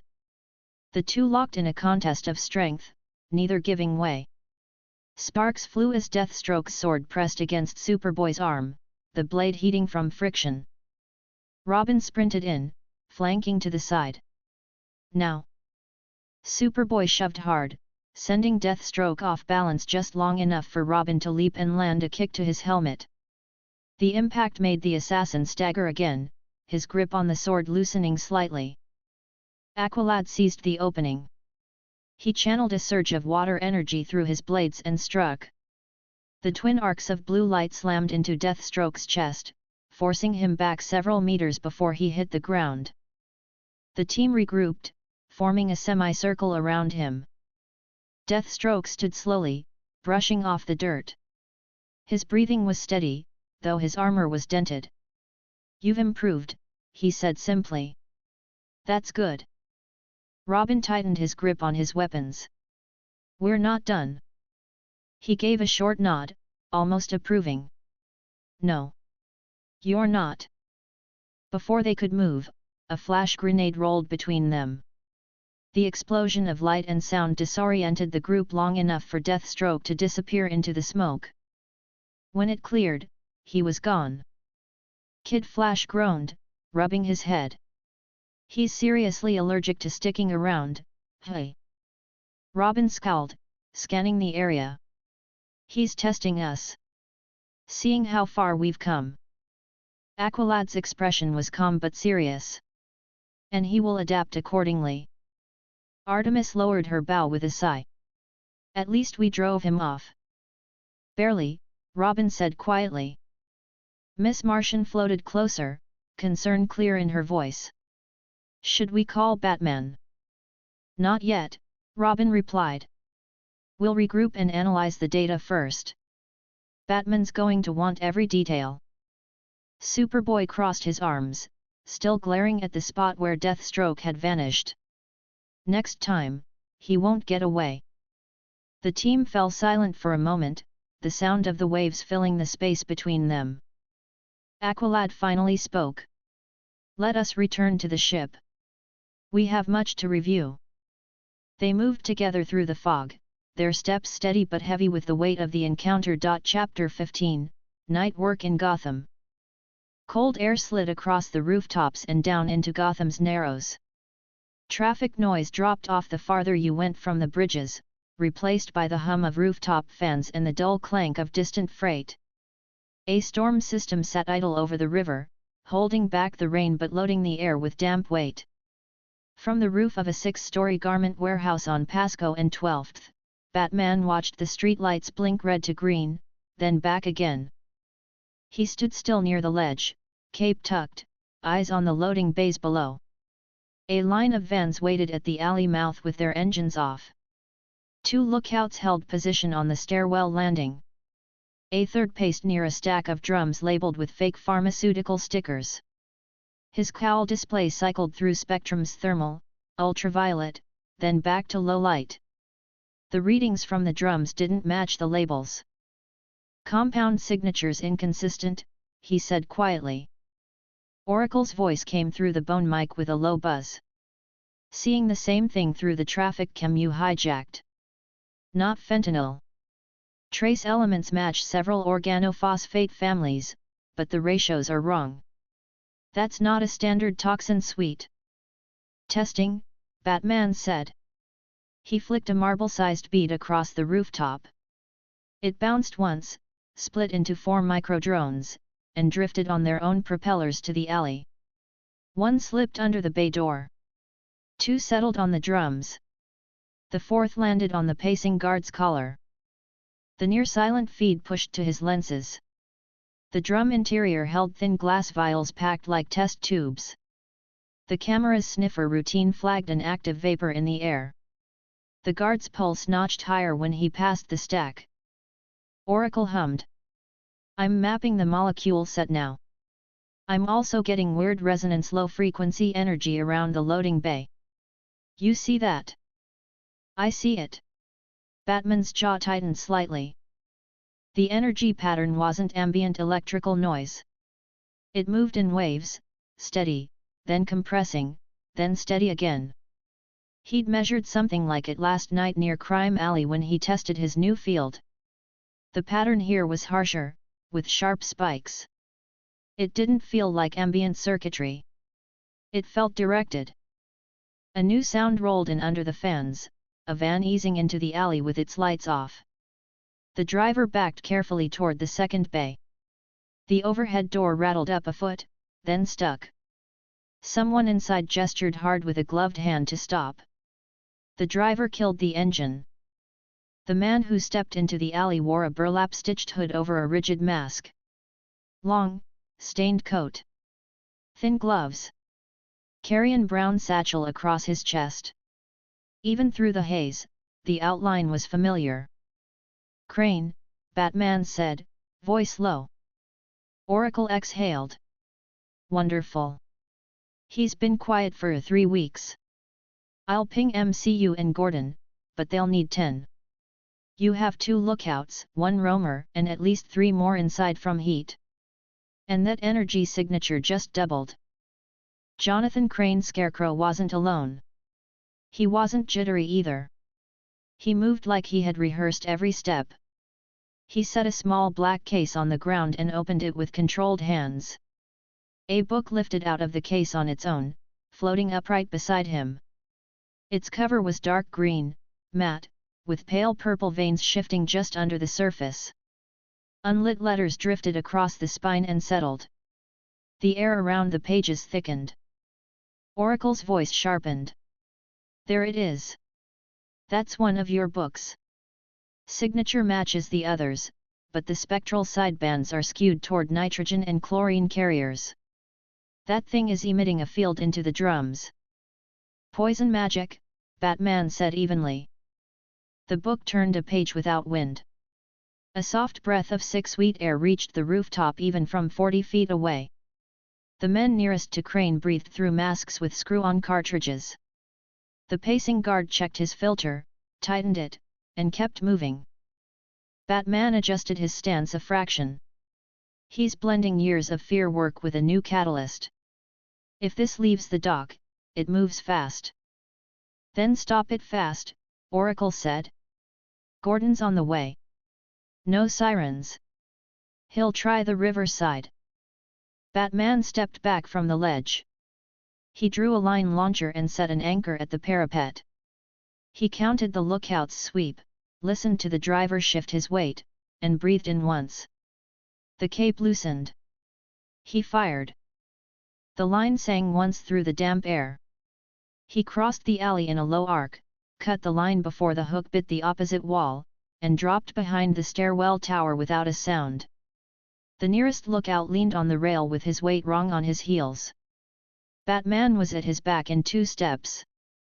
1 palm across the mask filter, 1 chop to the neck, 1 to the solar plexus, then the wrist. The man folded. Batman tied him with a zip cuff and pulled him into the shadow. The second lookout turned at the faint list of metal. Batman put 2 batarangs through the man's rifle sling and used the slack to pull him forward. Knee. Elbow. The man dropped hard. Batman dragged him to the landing, cut the batteries out of both radios, and glanced toward the bay. Crane raised one long hand and the book floated higher. The purple veins brightened.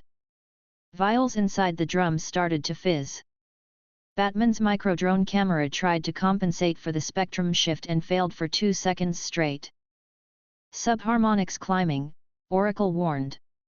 He's charging something. Batman felt it in his teeth. He opened his left gauntlet panel and flipped 2 toggles. The world narrowed in his cowl.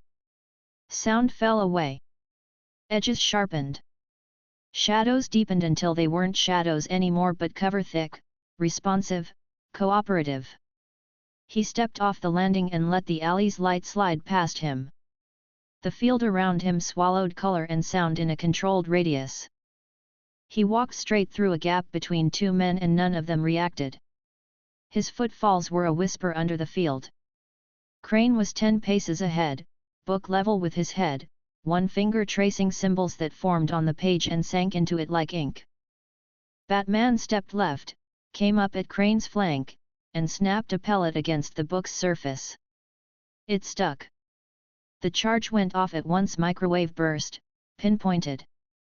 The page flared white, buckled, then flattened again like elastic, whole and unfazed. Crane's head turned a fraction. That was impolite. Batman moved without reply. He dropped low and kicked the case under the van. He came up with a trifold foam square and slapped it on the nearest drum seam. The pad swelled and locked, choking the fumes. 2 more pads across the second drum's cap. He reached for a third and a thin lash of green vapor snapped across the space like a live wire, slamming into his chest emblem. The cowl reflowed filters. Batman's HUD flashed red, then calmed. Crane had gained range. "I do appreciate your efficiency," Crane said, voice steady under the hood. He lifted a hand and the vapor swirled obediently. "New tools, new confidence. It suits you." Batman drove a line at Crane's book and yanked. The hook struck the cover and slid off like the surface was greased light. The line flicked back into the gauntlet. Another stream of vapor lashed his forearm. The suit's gaskets held. Skin sensors didn't register corrosive activity, but his HUD kept a yellow band around everything the vapor touched. The van driver fumbled for his door handle. Batman put a flat-edged batarang through the lock, then another through the tire, then a third into the engine intake.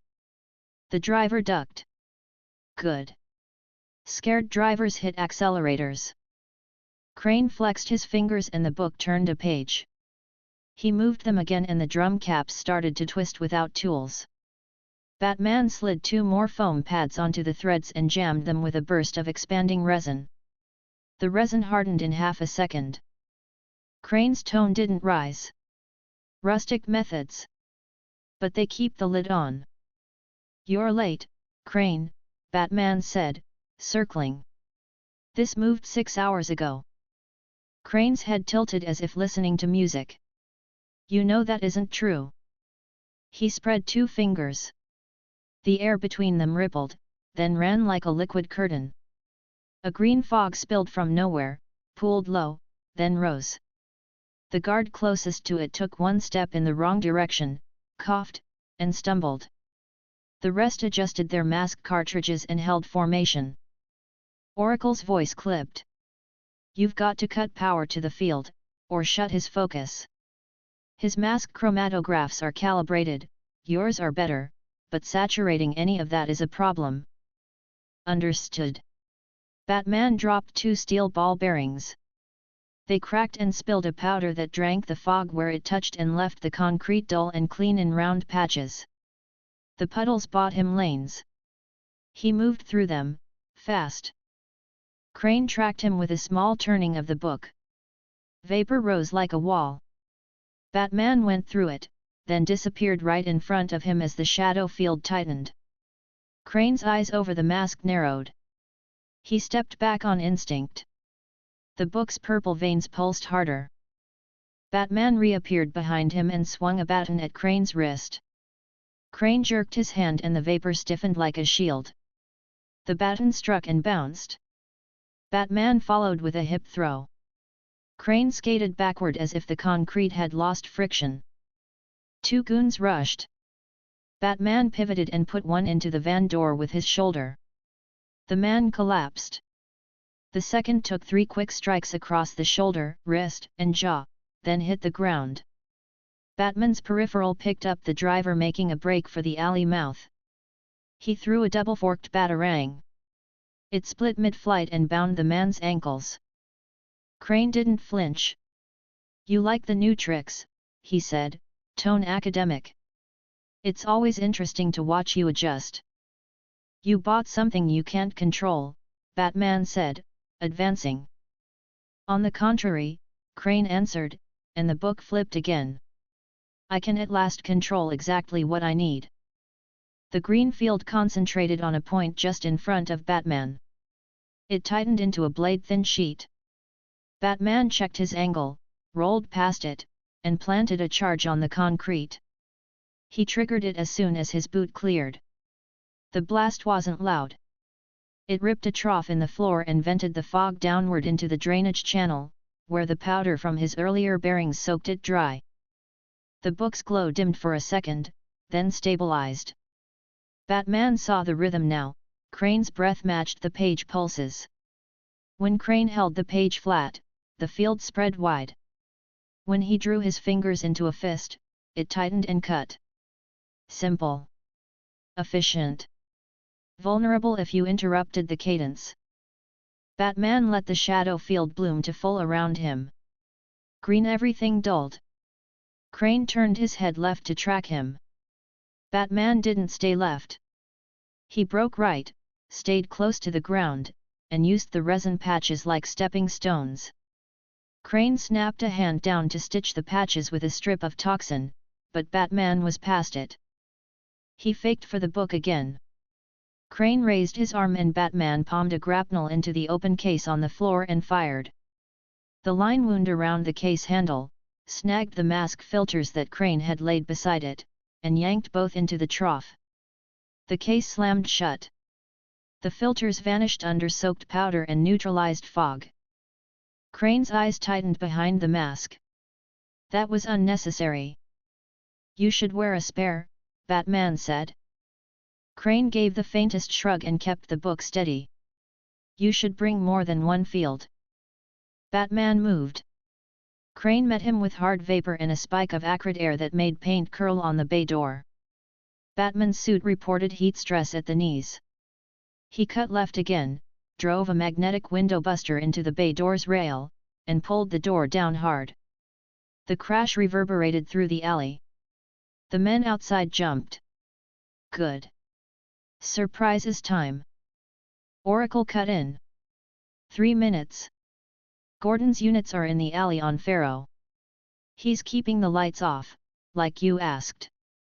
I have Bluebird on an elevated track cam if you want her to cut the streetlights and give you more darkness."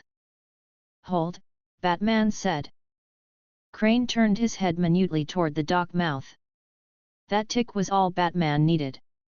He snapped a glove light into Crane's eyes full white, low UV burst. It didn't blind him. It made his pupils contract and his breath hitch, and the book's pulse slowed in sync. Batman hit the gap. He slammed his right gauntlet into the book's spine and triggered the darkness field to overlap it. The grimoire bucked against his forearm with a pressure that wasn't physical. The purple veins sprang bright. Crane twisted his wrist and the edges cut like paper through the shadow field's fringe. Batman kept pressure with his forearm and, with his left hand, fired a micro-harpoon into the book's hinge. The tip seeded and flared carbon barbs. He tried to wrench the spine closed. The book wouldn't fold. It shook in his grip as if air inside it were trying to leave. Crane's tone sharpened. "Don't break it." You already did, Batman said. Crane let the vapor slam sideways like a hammer. Batman took it on the plates. The blow slid him 2 feet and knocked his left boot against the trough's edge. He kept the harpoon line taut. Crane drew back a fist. Batman released the line and caught Crane's wrist, then elbow, and turned. The throw used Crane's own forward momentum.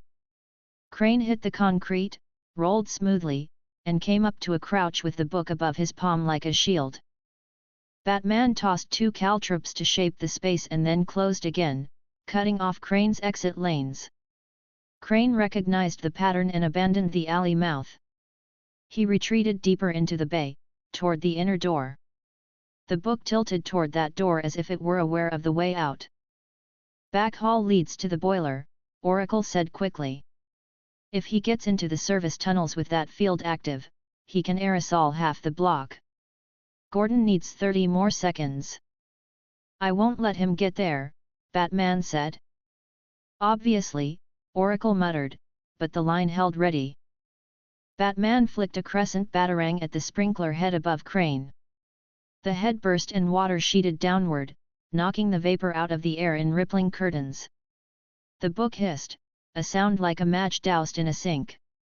Crane's shoulders tightened. He turned the book sideways and wrote with his index finger along the margin. The thin purple lines in the page formed letters Batman's HUD couldn't translate. A new smell cut through the damp, sharper and more bitter than fear gas. The water hit it and turned the drops cloudy. Batman shut the sprinklers with a second batarang to the valve wheel to stop the new reaction from spreading.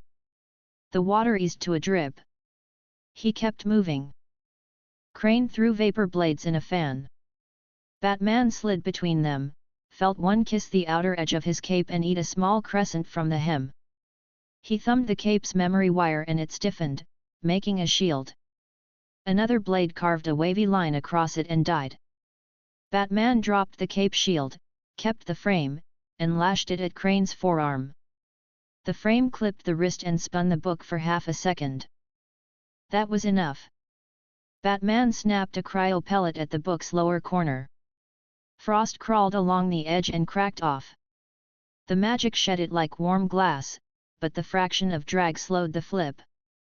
Crane's eyes flicked to track the frost. Batman hit him square in the sternum and drove him backward through a stack of empty pallets. Crane hit, rolled, and came up with one knee down, both hands on the book now, guarding it. You're faster tonight, he said, breathing harder. You're sloppy tonight, Batman replied, and he meant it. Crane wasn't careless, he had something else running. Batman's HUD flagged a power blip from above. Oracle beat him to the call. Roofcam picked a second team moving. Not GCPD. They're carrying duffels. 2 are setting a charge on the roof door. Crane? Batman asked. Could be his exit crew.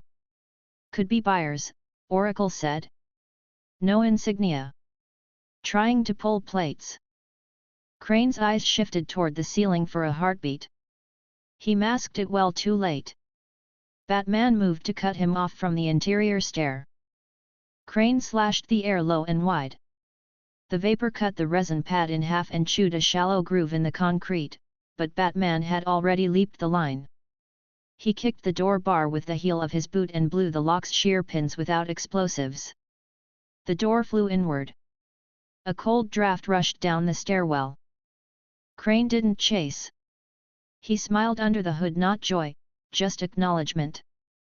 You can't be everywhere, he said. Batman tossed a disc past Crane's shoulder into the bay corner. It unfolded and projected a hard light silhouette of Batman running left. Crane turned his head half that direction. Batman went right and tackled Crane by the waist. The book popped high and floated out of his grip. Batman rolled with him, came up on top, and drove 2 short punches into Crane's ribs where the coat didn't pad. Crane exhaled hard. The book tilted sharply and tried to right itself. Batman fired a tether from his left gauntlet. The line wrapped the book twice and cinched. the grimoire jerked back against the pole like a fish against a line. Batman braced and reeled a notch. Crane writhed and drove a knee up. The plate took it. Batman stayed on him, dropped his center of gravity, and pinned Crane's shoulder with a forearm while he reached for the book with his free hand. The line went slack. The book slipped the tether like it had never been caught. It hung in the air between them, then snapped open so hard the pages blurred. Crane's voice dropped into that lecture tone he used when he wanted to force a student to pay attention. "You underestimated it again." Batman didn't answer. He triggered the shadow field at full and brought it down over himself, Crane, and the book all at once. The alley's light shut off. The world went silent except for breath and the soft flip of turning pages. Within the field, Crane's free hand flailed less precisely. The book's page speed slowed a hair. Batman's fist closed on the hinge. He felt the strange double pressure again, like two magnets trying to overlap. He didn't let go. He squeezed until his knuckles went white under the gauntlet leather. The book tried to lift. Batman slammed it to the concrete and put his body weight on it. It stung his palm through the glove like a live cable. He held. Crane twisted and got a hand on Batman's throat armor. Batman drove an elbow into Crane's jawline and shifted his knee to block the hip. Crane stopped fighting dumb and reverted to counters efficient, timed, looking for small wins. Batman matched him and kept the weight on the hinge. The shadow field thinned at the edges. Lights came back in a narrow ring. Footsteps hit the alley mouth in measured bursts. Gordon's rasp carried from the darkness. "GCPD. Hands where I can see them." 2 plainclothes officers moved with him, shotguns low but ready. Bluebird's blue streak flashed on the roofline as she cut the streetlights in sequence to throw everyone but Batman into darkness. The sudden light shifts made the book's glow stand out.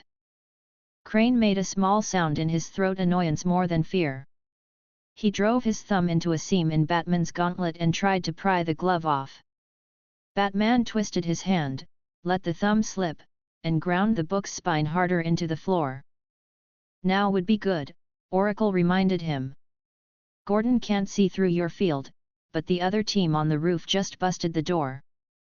"On it," Batman said. He slammed a second cryo pellet onto the hinge and fired a microcharge through it before the frost took. The mix detonated cold. The hinge refroze and spider cracked. The book thrashed, then stopped thrashing. It floated instead, even on the floor, trying to choose up, then down. Batman hit it with a third pellet and clamped the carbon barb harpoon through the crack. The grimoire shrieked in a frequency only the cowl translated, then fell flat like a power tool losing current. The purple veins dulled to grey. Crane went still for a half-second, then tried to bring a wrist blade out of his sleeve. Batman broke the draw with a wrist lock and pressed his gauntlet's edge into the blade channel to jam it. Gordon stepped into view, trench coat damp, mustache bristling. He took one look at Crane, another at the drums, and lifted his chin at the uniforms. "Secure the perimeter. Watch your filters. You, get the hazmat canisters we drilled with. No hero moves." Bluebird landed on the catwalk inside the bay and scanned the rafters. "Roof team," she said into her mic. "2 up there. 1 cutting a bag. 1 on comms. They look like contractors. Not Slade's style. Want them down." Gordon shot Batman a look. Batman gave one short nod. Bluebird went. Crane tried to turn his head toward the roof. Batman tightened the wrist lock. "Stay with me," he said flatly. Crane's voice came short between breaths. "You can't catalog all of them. They will keep buying them." Batman kept his expression even. "Then I'll keep taking them back." Sirens pulsed once, then died. GCPD's unmarked vans slid into place with no lights. Hazmat suits moved in pairs with hard cases. An officer in a mask tested the air at the trough and gave Gordon a thumbs up. The powder worked. The puddled gas registered safe. Wrap him, Gordon told 2 detectives. They moved to cuff Crane. Batman shifted his grip, kept pressure until the cuffs clicked, then let go. The detectives pulled Crane to his feet. Bluebird vaulted back down from the catwalk, a zip tie binding 2 roofmen's wrists together behind their backs. Buyers, she reported. Cash, no tags. 1 burner phone. They claim they were told they were picking up fertilizer supplements. They're lying. Obviously, Gordon said with impatience. He didn't bother hiding. Batman crouched at the book. He didn't touch it with bare material. He slid a ceramic clamp under the broken hinge and locked it. The grimoire flexed twice, then lay still. He sealed it in a thick, glossy bag with a one-way valve. The bag's inner lining fogged as the last residue bled off. Where to? Gordon asked, eyes on the bag. Containment, Batman said. We'll loop Zatara in without details on sources. We test for reversal. Gordon tugged his gloves tighter. I'll take the drums. MCU will coordinate with Hazmat and the Day. This is uglier than gas. I can feel it. You have anything else I need to know? Crane had outside help, Batman said. He angled his head toward the roofmen. He planned a secondary exit with a team that doesn't match his usual network. Someone's brokering more than distribution. Gordon frowned. The same someone who's been selling your new tool to both sides. Batman's jaw set a fraction. Working theory. Gordon leaned in. You get me a name, and I'll put the whole department on it. You'll have it, Batman said, and meant it. Crane laughed once through the mask, then coughed when a detective nudged him toward the van. You won't catch him, Crane said. He doesn't think like you. He thinks like a vendor. Batman didn't answer. He watched the detectives load Crane. He watched the hazmat team clamp the drums and cart them into containment. He watched Bluebird hand Gordon the burner phone and a folded duffel list she'd cut out of a roof bag. He watched the roofmen's shoulders slump when they realized no one was going to buy their fertilizer story. The wind shifted and brought the cold river smell into the bay. Batman stood and lifted the sealed book. It tugged against the clamp like a heartbeat and then stopped. Oracle returned to his ear at a lower volume. I've got residual trace off Crane's book, same base frequency as the one you bought. There's a marker in it. Faint, but present. It's not just magic. There's a pattern like a serial. Good, Batman said. We can use that. He stepped into the alley. Bluebird fell in beside him, boots quiet on the wet concrete. No injuries, she said. 2 concussions on their side. 1 sprain. Your new field worked. You moved like a blackout. It has limits, Batman said. I hit them twice. She glanced at the sealed book. You feel anything from it? Yes, Batman said.